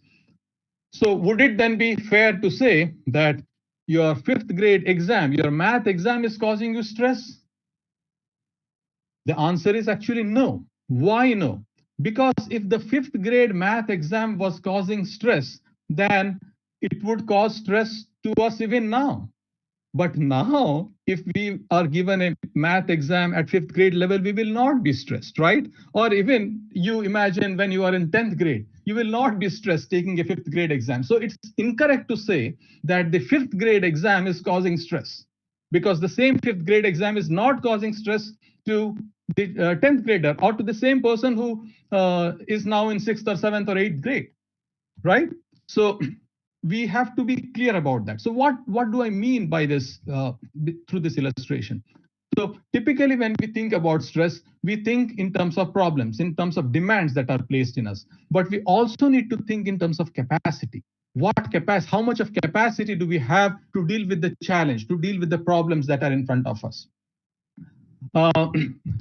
If the problems that we are facing, let's say on a scale of 1 to 10, 1 being not at all problematic, 10 meaning it's a like major disaster, major threat. Let's say our problem is at 7 level. Okay. But if our capacity to deal with that problem is only at 4 level, of course we will be stressed because we'll be in the stress zone. But that same 7 level problem will not cause us stress if our capacity to deal with that challenge is at 9 level, right? We will, in fact, may find it really fun getting that job so easily done. But of course, if we always are forced to work at 7 level challenge when our levels are much higher, then we even may start getting bored. We may feel that we are not getting challenged enough. Imagine you have to take the 5th grade exam or do 5th grade math for the rest of your life. You will not be challenged. You will be bored. Why am I doing the same easy stuff? I need more challenge, right? So the best way to deal with stress is then enhance our capacity, to build our capacity. If we do that, then we will be more effective when it comes to managing stress. In fact, if you want to be very happy, you try always to balance your demands and your capacity. It's the easiest way to be happy is and be in a state of what we call flow technically, or being in a zone, is when there is an ideal match between the challenge that is placed on you and your capacity to deal with it. So stress simply then is the experience that we have when the demand exceeds our capacity. So let's quickly go through some practices. Okay. So first thing, especially given this demand and capacity discrepancy, we have to take full responsibility for our stress. We can't blame the pandemic for our stress. because the same pandemic is not causing stress to somebody else. We have to take full responsibility. We cannot blame anyone but ourselves for not having developed the capacity needed to deal with the challenge.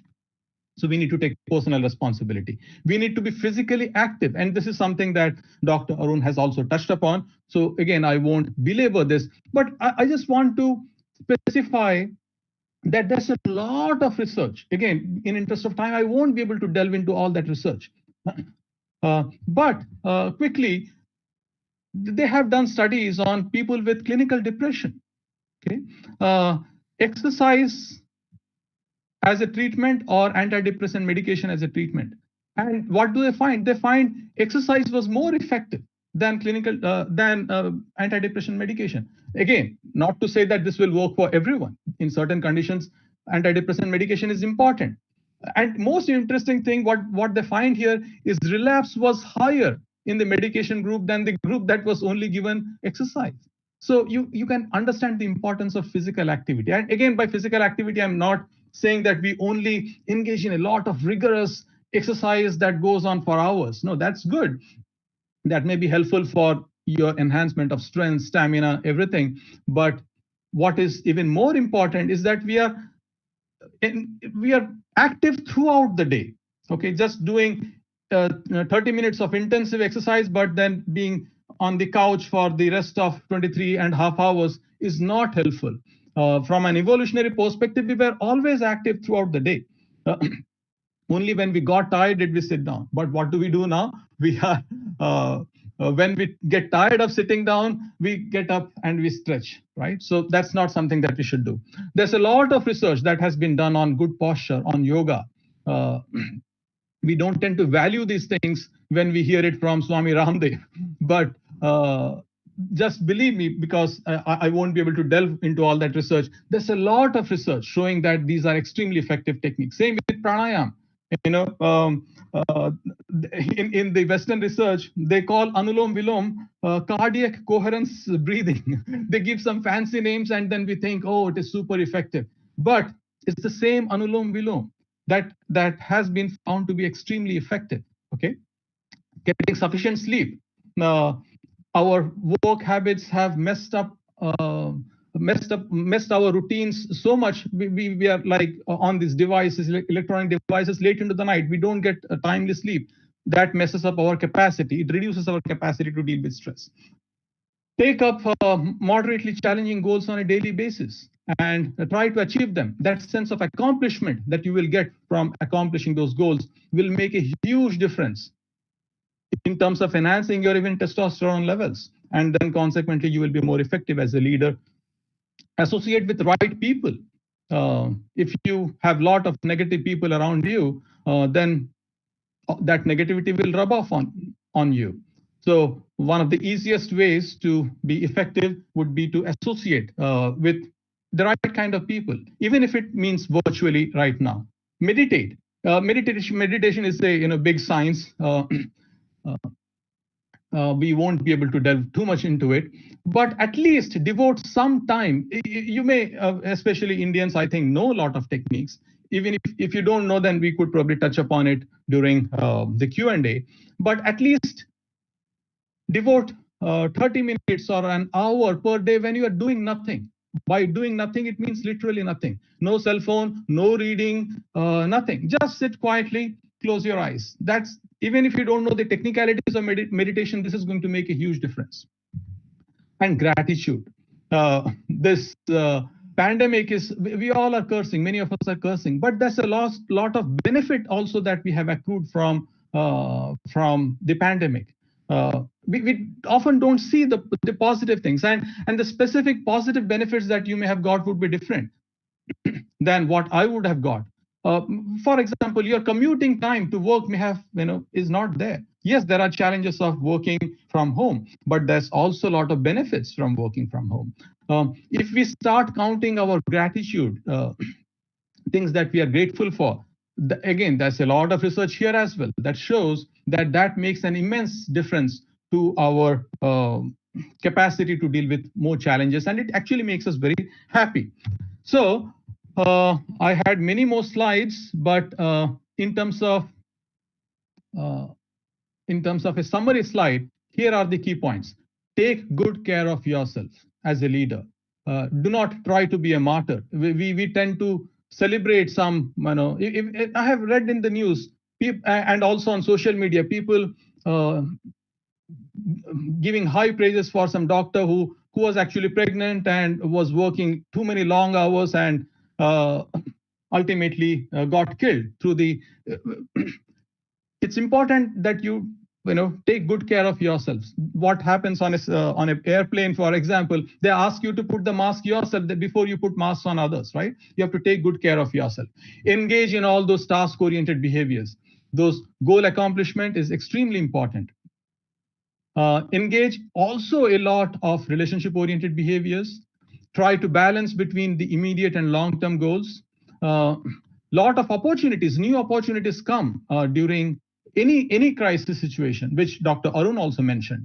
Try to seek and leverage those opportunities. For example, the kind of webinars that you are performing now, the connection that you have made with experts from field from around the world, those connections need to be leveraged.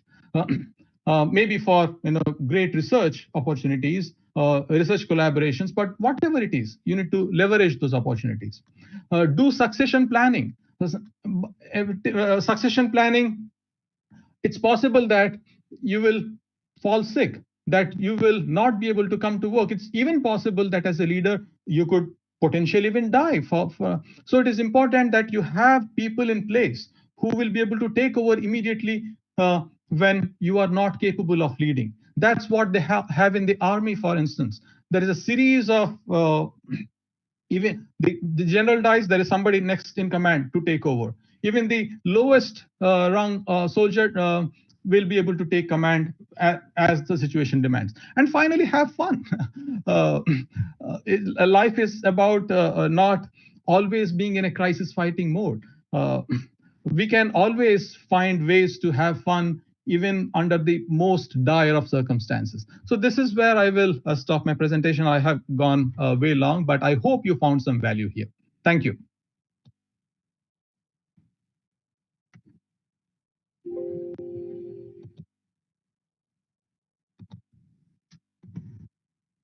Thank you so much, sir. Am I audible? Yes. Thank you so very much, sir, for sharing your thoughts and your deep knowledge with us.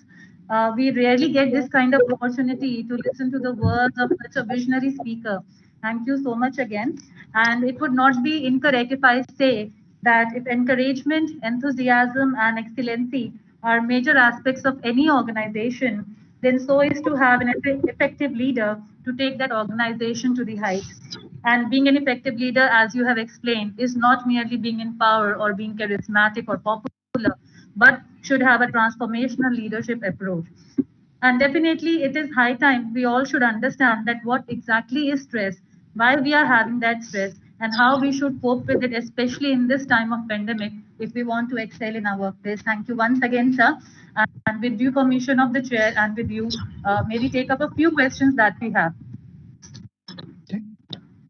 Sir, although you have explained very well how to handle stress, but few of our participants would like to know that if you can please throw some more light on how to manage stress which is happening due to workplace and the family life is also getting impaired. If some more strategies can be explained, sir. More strategies. Okay, so let's. Okay, so let me talk about another strategy. So stress, any kind of challenge, it makes us very self-centered in our thinking because it's about my survival, about my needs. It turns out though that if you are less self-referential in your thinking, you are likely to be more effective in dealing with the challenges that come your way. So for example, I did not devote time to the slides that I had on meditation, but let me touch upon it, and that will probably explain what I'm talking about better. Are you being able to see my slides again or no? we are able to? Excellent, excellent. So there is something called the default mode network in our brain. So this is the activity that is happening in our brain when we are not necessarily doing something focused. Okay, even when we are not doing anything, our brain is constantly active, and of course, part of that activity is to do with survival mechanisms, especially the part that in our hindbrain. But a lot of that activity is about the constant thought process that we always have in our mind, in form of worries, in form of having too many things on our mind. So, but that is problematic. So we need to make sure that all these programs that are running in our background, imagine a cell phone, okay? If you or your computer, if you have 20 different programs running in your background, whatever program that you are focused on, that will slow down. You will not be able to function very effectively, right? Your computer will not work optimally. So you need to do is, first thing that you need to do is you need to close all those background programs. And when it comes to meditation, meditation is essentially about closing all those background programs. So in terms of the default mode network, if your default mode network is always active, meaning if you are always having a lot of thoughts, and those thoughts tend to be self-referential, as I was mentioning, okay, they tend to be more narcissistic oriented thinking, but that prevents you from paying careful attention to the things that actually will help you address those challenges better. That's what actually, again, referring to what Dr. Arun was mentioning, people who have high self-referential thinking, which gets magnified during times of stress, is what also we see in form of addiction, in form of depression, in form of OCD. So what meditation does is that it, through, of course, concerted practice over a long period of time, you reduce that default activity levels in the default mode network. And you can see this in this graph. So the red spikes that you see is when our minds are getting distracted. Okay, we are not being able to focus. So in a non-meditator's mind, what you see is that too much of distraction. But in a regular meditator's mind, what you see initially, there is a little bit of distraction. But once the person is being able to focus, there is absolutely no distraction. The person is being able to fully focus on whatever it is that the person is focusing on. Meditation has, should I say, there are many techniques of meditation, right? Japa, dhyana. So meditation is a very generic term. There are, many types of meditation, but all meditations have the eye of focusing on something without any distraction. And that is something that we need to develop. And one of the, of course, most easy thing to do would be to just, as I was saying, sitting, taking some time out of your day. Let's say in the initial stages, it could be just 10 minutes. Just sit quietly, do nothing, just pay attention to your breath. Again, remember, this is not a pranayama, so where you are consciously changing your breathing patterns. Just breathe normally and experience the cold air going through your nostrils. Try to experience the sensation of that cold air going through your nostrils. And as you're breathing out, that warm air moving out of your nostrils, try to pay attention to that sensation. This may seem a very boring activity, but if you succeed in doing this for 10 minutes, that can do immense difference to your capabilities. So of course, maybe after a minute or so, your mind will get distracted. But when you realize, you may not be able to realize immediately when your mind got distracted, but when you realize that your mind has got distracted, in a very non-judgmental way, don't be harsh on yourself. I can't even focus for 3 minutes, 4 minutes. No, in a very non-judgmental way, bring your attention back to the breath. And as many times you get distracted, as many times you bring your attention back. Then it becomes like a exercise, metaphorical, because in the brain, of course, you don't have muscles, but you are metaphorically exercising your brain cells, neurons that fire together, wire together. So anyway, that's one suggestion that I elaborated upon beyond what I have mentioned. So hopefully that was helpful. Anything else? Definitely, sir. It was wonderful to see that graphical representation of the effect of meditation, and especially it is focused much upon these days of the pandemic. Sir, we have another question that it would be nice if you can throw some light upon how women leaders are facing constraints while working from home in this pandemic. How do they handle it, sir? Okay, well, women definitely have some additional challenges beyond what men have when it comes to working from home. And we know this how? We know this through the decades of research that has happened. Okay, of course, the pandemic situation is new, but even if you do just a simple, Google search or maybe a search on Amazon, you will find many books on virtual teams, on leading virtual groups, leading virtually. You will find numerous books. So there's a lot of research that has been done on virtual teams, okay, working in virtual setup. So from that, we do know that women have certain additional challenges because women tend to have greater responsibilities at home. And this is not necessarily a concerted plan by males to put women down. No, women tend to be actually higher on the agreeableness trait, which is a trait to do with caring, nurturing. They tend to evolutionary also. They have greater responsibilities for taking care of the family, nurturing the family, especially the young ones. So they may not be able to devote as much of time and energy working from home as a male person can do. So of course, what are the lessons then here? Male members in the family, especially during the pandemic, they need to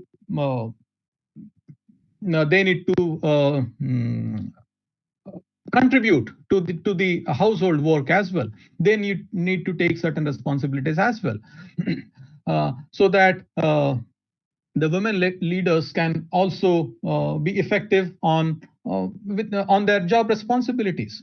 And from an organization's perspective, we may have to cut some slack for women during the pandemic situation, because they do have greater responsibilities. The way we cut some slack when women, for example, are pregnant, we even give them leave, paid leave, right? So we may have to cut some slack. Now, for that matter, women themselves, they may have to compromise on certain things. If they compromise on the work front to take care of the family, people may criticize them. If they compromise on their family front to work on their jobs, again, people will still criticize them. So of course, you cannot stop people from criticizing you. You have to figure out your priorities.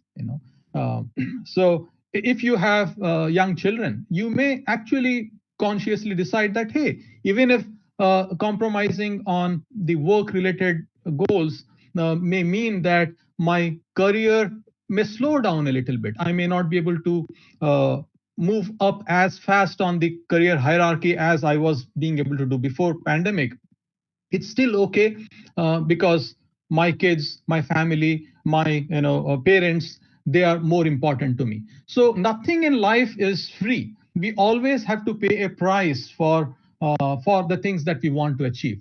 This applies to both males and females, of course. Everything in life, we always have to pay a price. So we should be able to make those compromises. We need to be aware that we have to make certain compromises, and we should embrace those compromises without blaming anyone else that it's because of you that I had to make this compromise. No, even when we are making those compromises, we have to take self-responsibility. This matters more to me. That is the reason I am consciously making this compromise. So that's what I would say. Thank you, sir. We have another participant who would like to ask you to please help them understand that there are many people who have lost their jobs during this pandemic. So how to keep the morale of those people, up, and how to manage their crisis, their stress levels and other aspects. So please.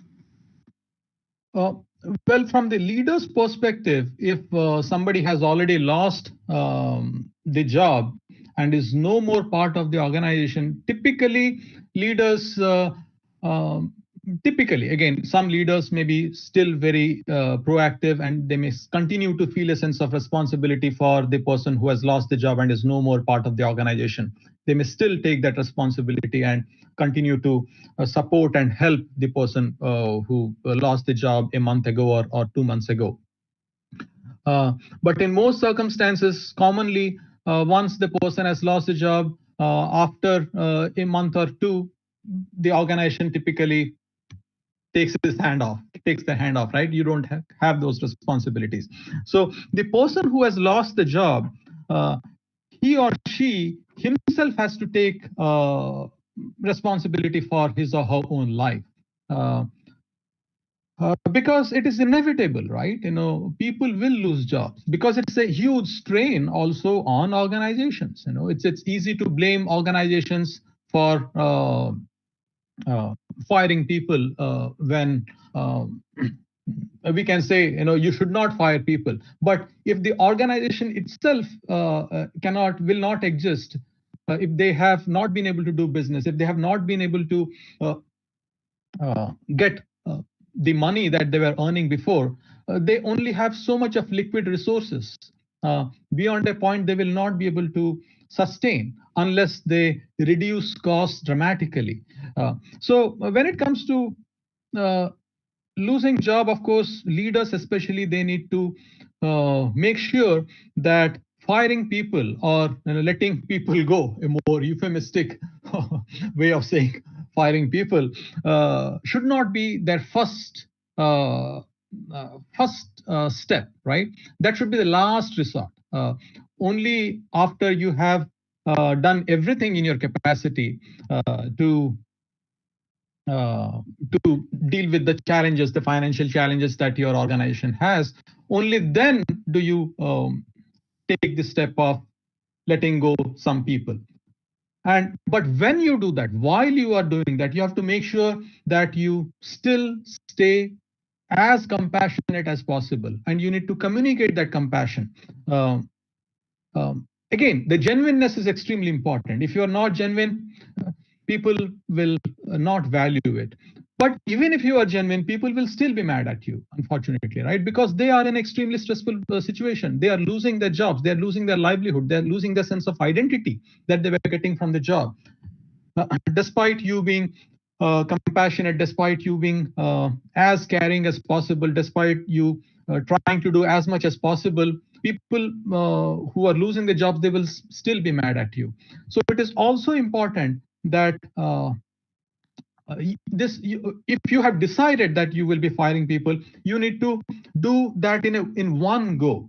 Do not extend it over too long a period, because that extends the stress for a much longer period. So try to severize as fast as possible, as compassionately as possible, but also as fast as possible.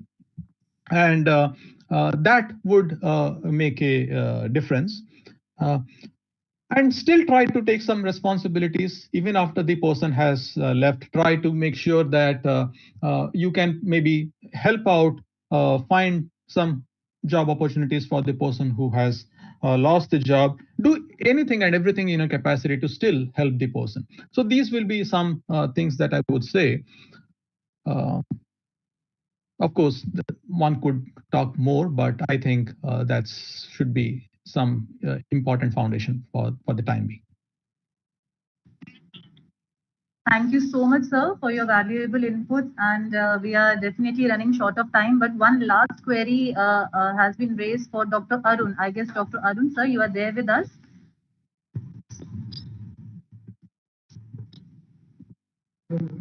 Hi, I'm Arun. Yeah. Yes, one query has been raised by a participant. It's the last question of this session. Sir, can you throw some light on some specific tests to be used for stress, to measure the level of stress, and which will help the individual to go forward in designing the strategies? Meaning some scales to look at.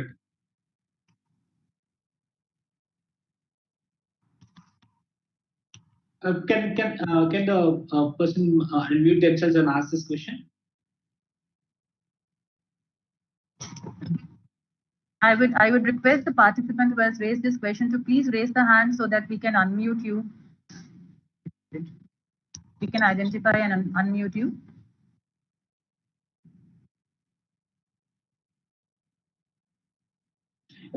So meanwhile, I can give a brief about this thing.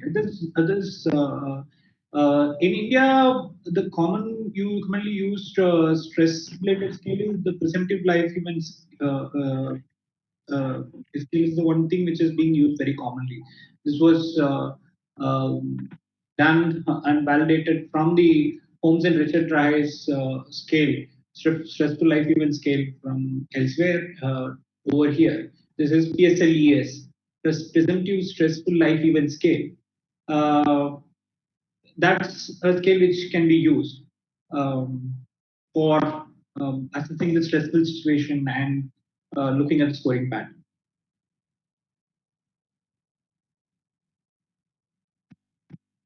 Yeah, Anupama, we have unmuted around 4 participants who have raised their hands. Okay, so probably they can.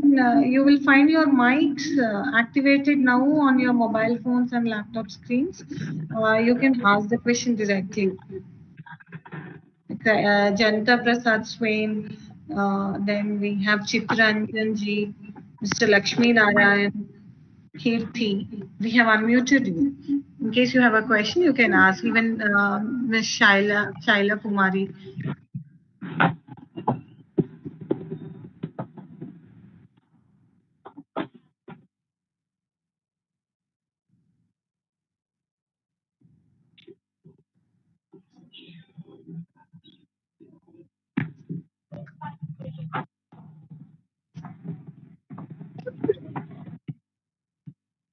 We repeat, Ms. Shaila Kumari ma'am, Ms. Lakshmi Narayana,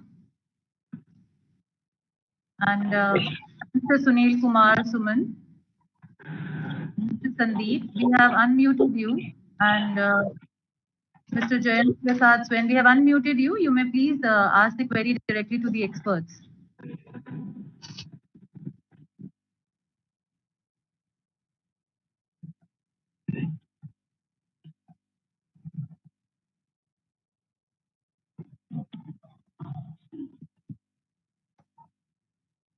Anupama, by the time they are raising question, I have one question for Dr. Varun.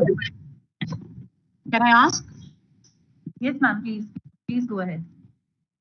Yeah, Dr. Varun and Dr. Paresh, if I see when you were talking about this leadership thing, one side Dr. Mishra talks about how self-management technique can help by giving those example of like meditations and physical exercise, following the passion, etc.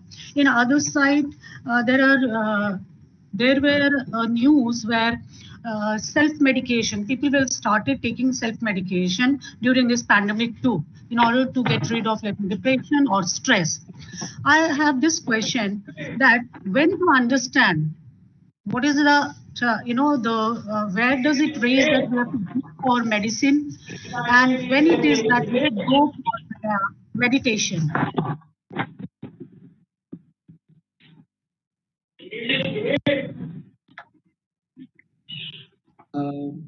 Should I go?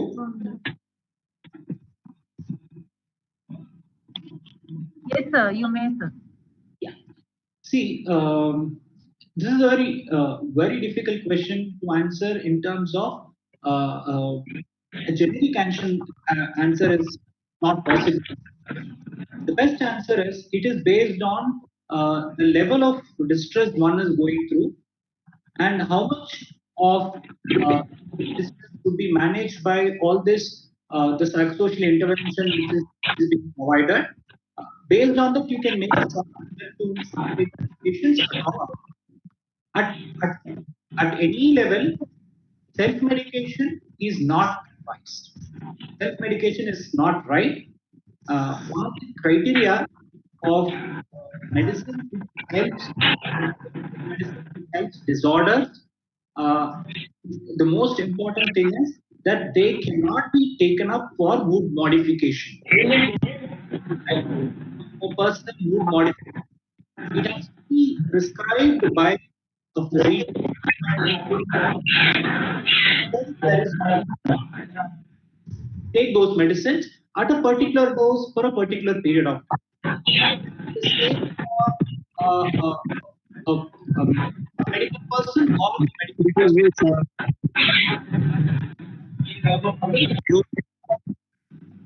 Excuse me, sir. Yeah. Yes, sir. Myself, Sunil Kumar Suman. Excuse me, ma'am. Namaste, ma'am. नमस्कार. Namaste, sir. आप पूछ सकते हैं, आपकी आवाज सुनाई दे रहा है, आप अपना क्वेश्चन पूछ सकते हैं. Yes. I'm myself, Sunil Kumar Suman. From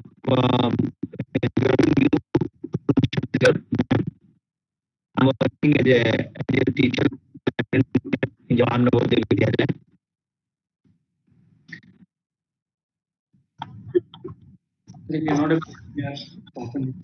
Sunil sir, आपकी वॉइस बहुत ब्रेक हो रही है, एक बार अपना सवाल फिर से दोहराएं. Please repeat your question Sunil sir, your voice was cracking.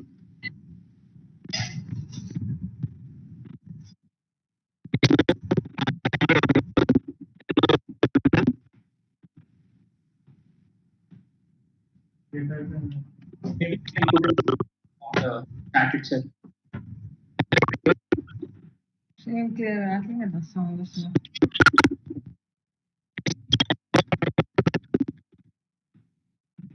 Sunil sir, we are unable to. You were saying the voice is cracking a lot. You may please type in the question in the chat box if there are some audio issues. Yes, am I audible, ma'am? Am I audible? Now you are. Am I audible? Yes, now you are. Please go ahead and ask your question as quickly before the audio quality deteriorates. Am I audible, ma'am? Yes, please go ahead. You are audible now. अभी आपका आवाज सुनाई दे रहा है, जल्दी आप अपना सवाल पूछिए. Yes, I'm very thankful to you, your team, institution, and respected sir, that provide a very great topics, stress management. Hello, am I audible? हम सुन रहे हैं, आप आगे बढ़िए, आप अपना सवाल पूछिए. Yes, सवाल ये है ma'am, I am a teacher librarian here. I'm contacting lots of students day to day. So during this time, the students are using electronic gadgets, lots of. So during this pandemic, so much stress of the students, but they don't show. They don't show their when we are talking. But how to manage these kinds of stress and what kinds of solutions provide to the student during this pandemic stress management. So far concern of the stress management, ma'am, especially for the students of from class 6 to 12 students. Yes, ma'am. Okay, that's a great question. If I may answer this question quickly. Typically what happens is that people will be more willing to share their problems if you have set a foundation of trust with them beforehand, right? we tend to share, for example, our difficulties, our problems only with our close friends. We don't share it with our acquaintances, for instance. We don't share it with people at work with whom we are not very close. The same thing would apply also here. So those students with whom you have built that relationship, they will be much more forthcoming with respect to sharing their problems, sharing their difficulties. So it is extremely important on part of the teacher to engage in those relationship-oriented behaviors and individualized relationship-oriented behaviors, not just generic statements of I care for you, excuse me, that I love you all and how are you, not generic statements. But if you make that individualized effort of connecting with your students, then you will have greater success with respect to their sharing your problems. And of course, once you know their problems, you will be much more equipped to deal with those challenges. So that's what I would say.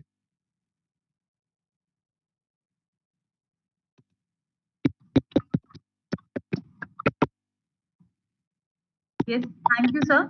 Mr. Sandeep Sherawat, you want to ask something, sir? Please go ahead. Mr. Sandeep Sherawat, if you want to ask something, please go ahead.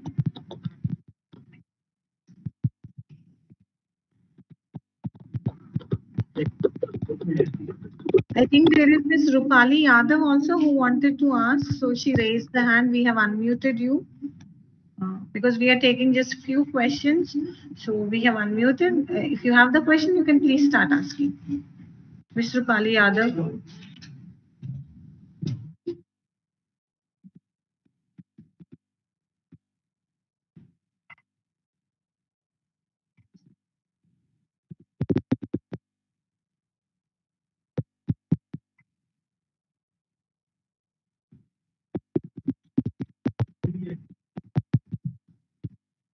Just to announce that we have unmuted Ms. Chopra, Ms. Rupali Yadav, Mr. Siddharth Krishnaswar, Smita Mahadev, because all of you have raised your hand, so we have unmuted you. In case you don't have a question, you can mute yourself.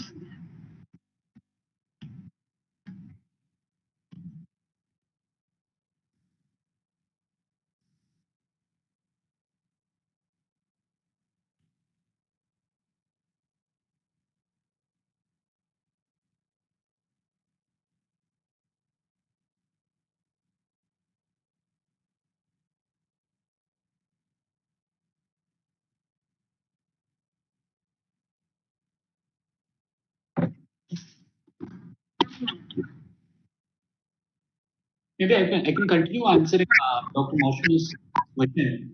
I've not completed the answer. Yes, So, sir. Yes, please. When do we decide whether there is a need for medicine or not? Like self-medication is a big no.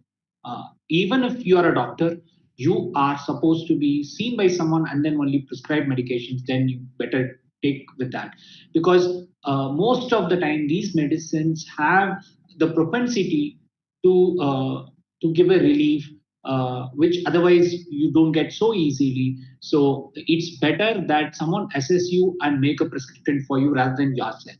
That's number one. Second is that it depends on whether a problem is disorder level or it is at the level of symptoms or some kind of traits level itself. Because most of us would go through trait level problems like adjustment disorders and ups and downs on day-to-day basis. We also need help. All those things could be taken care of when we adopt psychosocial interventions on our own. These things are going to be more of preventive and in a way promotional methodologies. But when it comes for disorders, it better be evaluated by a mental health professional, and call can be taken whether a kind of treatment would be working better or b, because it is also need to be looked up in a longitudinal fashion whether these things are going to continue or this is a one time based on the stress such thing has happened, and we do something else as a buffer to relieve these stress, and then these things went away. So it's very important to approach for help if there is a disorder level of problems. By disorder, I mean each disorder, it's very difficult to quantify it, but the moment it affects my personal life, my professional life, and I am not able to match or perform to the role which I've been ascribed to, and my functionality is affected, the moment that happens, then I need to be in touch with someone who has the capability to um,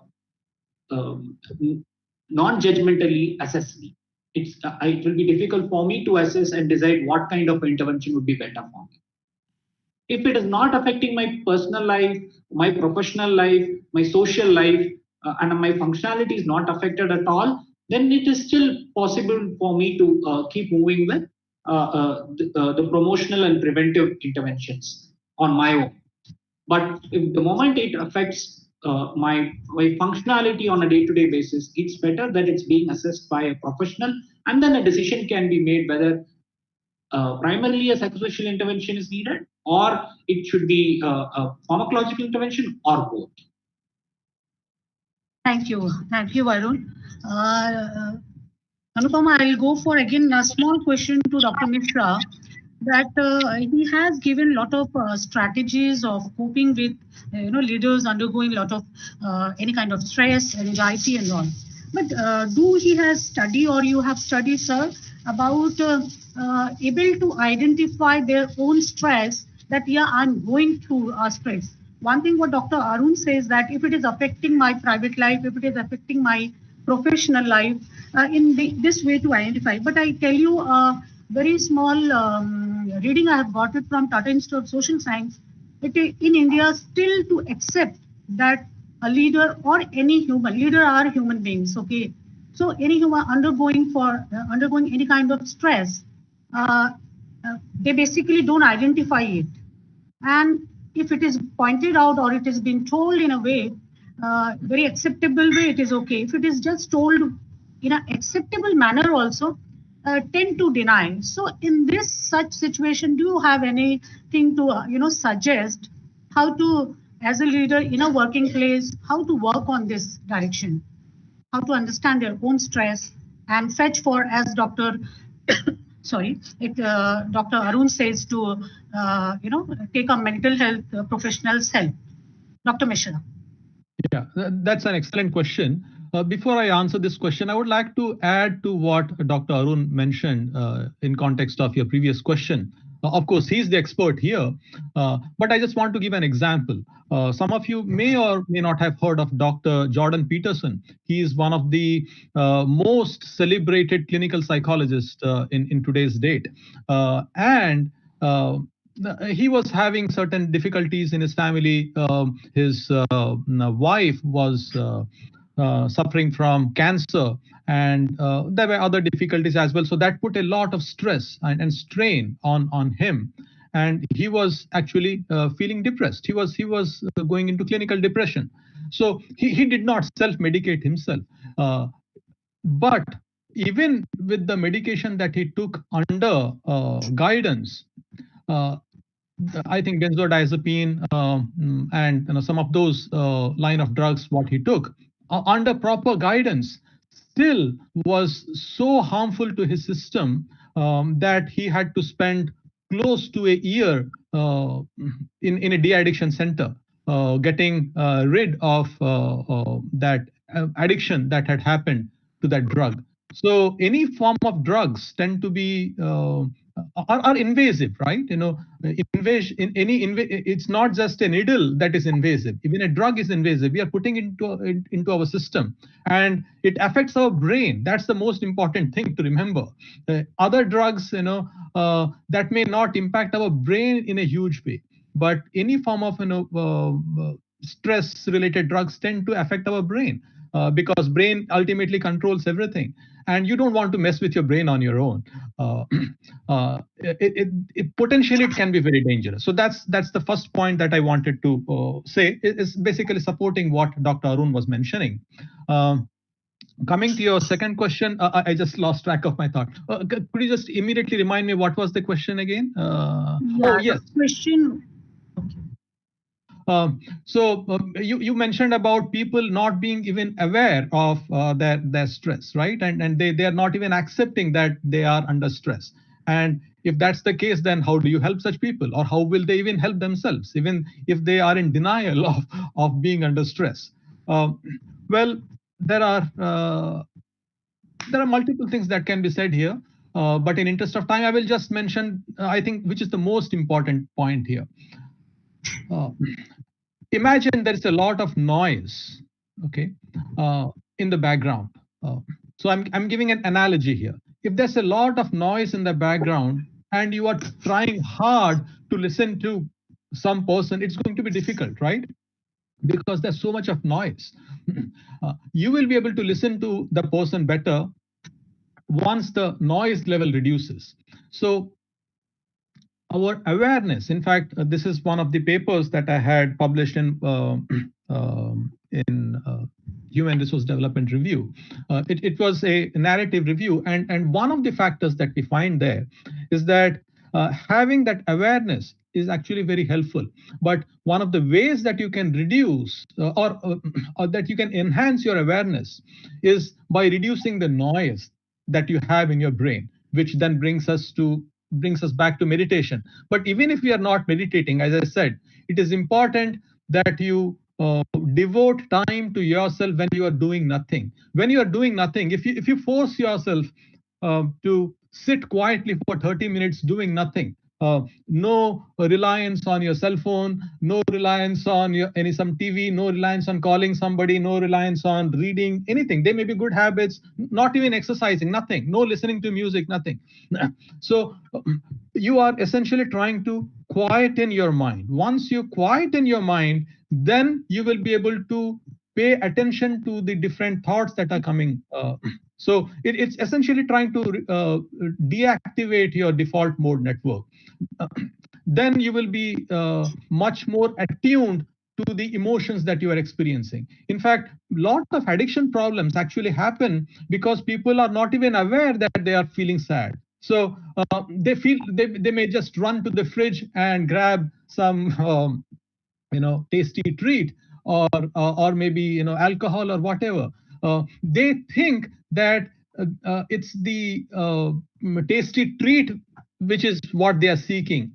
They think that they are seeking alcohol, but the reason that comes even before that is the triggering emotion, which is they feeling little low. Maybe on a particular day they didn't do well on job. Maybe for whatever reason they are stressed. They're not even aware. If they had been aware of those emotions, they would have been able to manage that better. But not having that awareness then makes them mindlessly engage in activities that ultimately proves to be extremely detrimental for them. So essentially what I would say is try to reduce noise in your brain, and you can do that by giving yourself time every day on a religious basis. Make it a ritual where you are not doing anything. Dr. Mishra, I will just I know the time is running out. I still had a small glitch here. I want to know from you whether there are any kind of during a leadership program or a person who comes into leadership, is there imbibed in their course any kind of to attend such problems, and a leader should be actually oriented during the training period itself so that they can actually catch their such symptoms or characteristics? Can you just simply answer in a few seconds? Well, the quality of training programs vary dramatically, right? Especially if you see in India, you will find a new management school in the corner of every other street, right?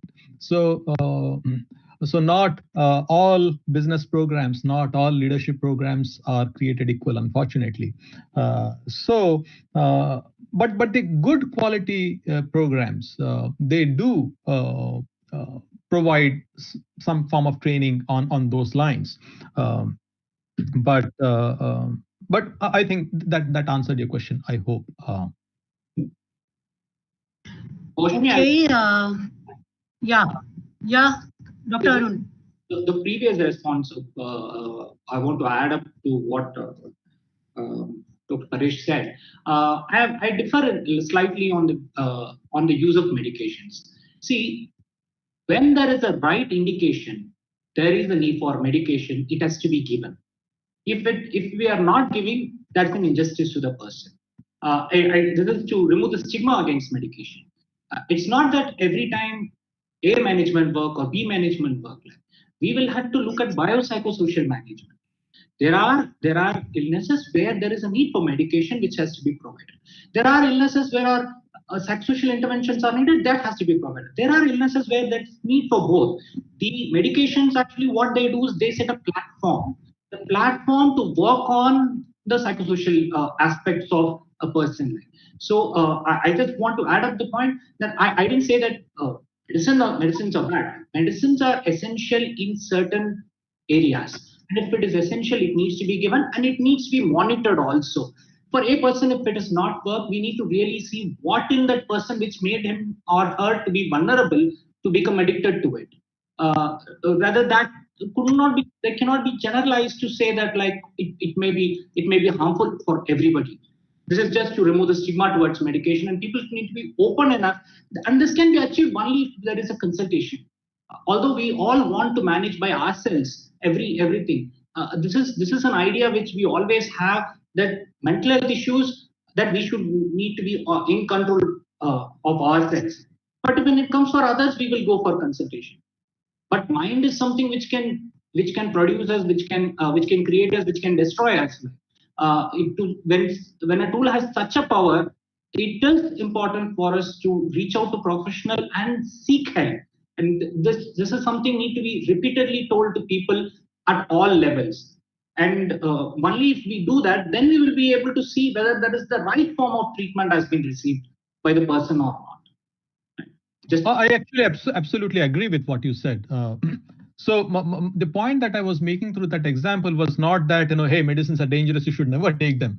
Rather, it was the point that even under professional guidance, things can go wrong. So you should never self-medicate yourself. That's essentially the point that I was trying to make. And even physicians, they always try with the least invasive approach, right? Before taking things severe. And there is the danger that, you may overdose yourself or, get into addiction. All kinds of problems can happen. A surgeon will not typically conduct surgery on himself.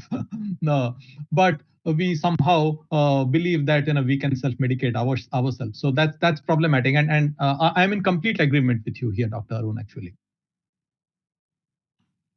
Yeah, Anupama? Yeah, thank you, sir. And ma'am, although we have two more queries, they are not directly linked to the today's topic of organizational behavior. So can we just address them, or in the interest of time, we should move towards the closing If you ceremony? think it is relevant to this topic, then only you take, otherwise I think you can drop them. Yes, ma'am. Then without taking much of the time, I would like to invite Dr. Maushmi Bhaumik, ma'am, and would like to hand over the platform to you, ma'am, for the closing remarks and the vote of thanks, ma'am. Please. Thank you. Thank you so much, Anupama. I have been listening to both of my speakers very, very, attentively. Despite the last question, my Dr. Kaushik has sent to Dr. Kandaswamy that please provide some suggestions for male family members in helping women leaders cope at home. I like this question. Will you answer, Dr. Arun? Yeah, Dr. Kaushik from US. I think it starts from home for all of us. I think it has to start from the very, very smallest stage of how we respect our girl children, right? And moving up towards every lady member of the family. Now, want it or not, we are biased. What I've been realizing is that all of us might talk a lot of things about how women should be independent, all those things. Like, there is an inherent bias, not only here. I think it is all over the world. There is an inherent bias against women, and if it has to change, all of us should start treating our spouse or sibling or our parent as an equal partner, in everything. And everything which we do, we will have to think that I am doing. Is it that she cannot do, or it is that like she is doing?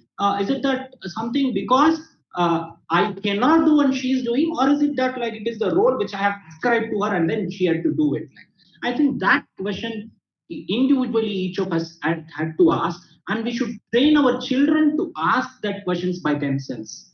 Only if we keep doing that on a regular basis, we will be able to help our whoever is the women at the home and women leader at the home.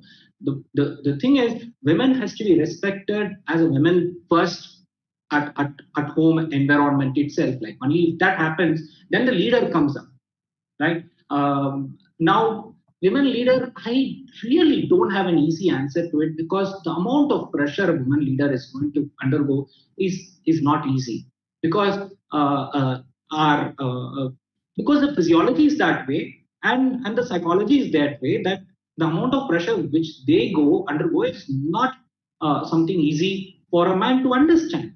Second thing, it is also unfortunate that we all are supposed to run a race. In the race, the starting point is the same. One person is running without any weight over the head. The other person is supposed to carry 5 kg weight. The other person is supposed to carry 10 kg weight, and another is 20 kg weight.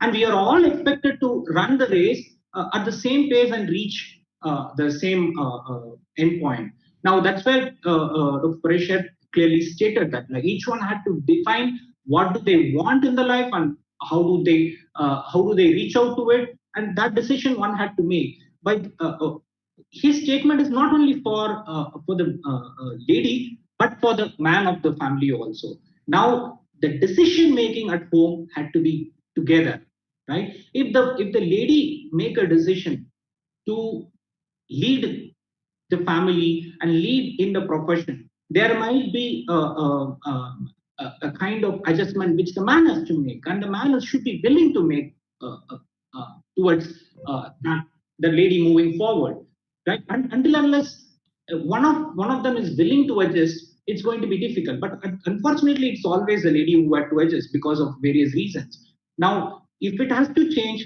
the culture in which we have been brought up and the mindset which we have been brought up, it has to change. Until unless that change, it's going to be very difficult. It's going to be very difficult, because if a man takes up the lady's role and stay back at home, allow the lady to go, then it becomes a pressure on the man that like, how can you do this? And that makes him being against the lady doing it, right?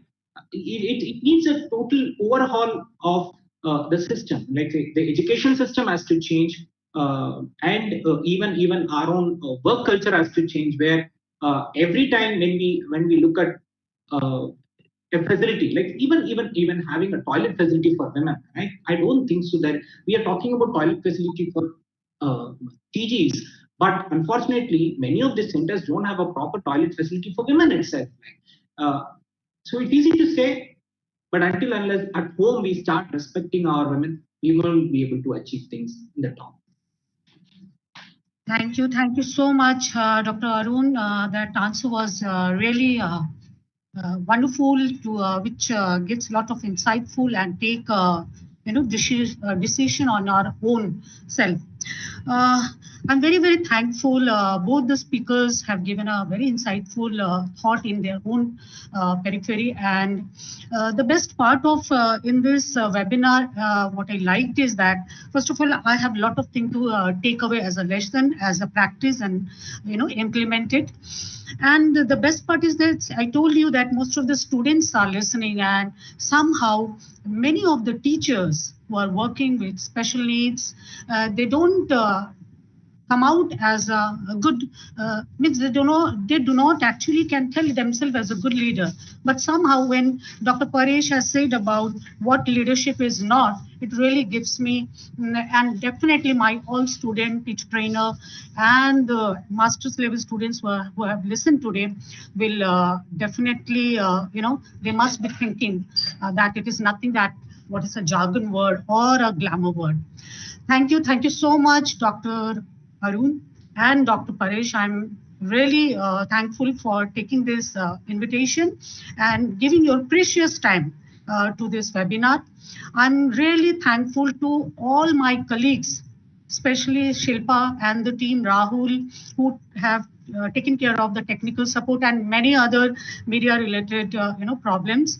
Thank you to NIPID RC Noida, Dr. Amrita Sahai ma'am, Deputy Director Major Ramkumar sir, and Director Anuradha Dalmia, who allowed me to carry out this webinar. And I'm sure it has sowed some seed in their mind to repeat in a way, as you rightly said, Dr. Arun, that this starts at very first the family and very right at a young age. Thank you so much, Mrs. Ghosh, Mrs.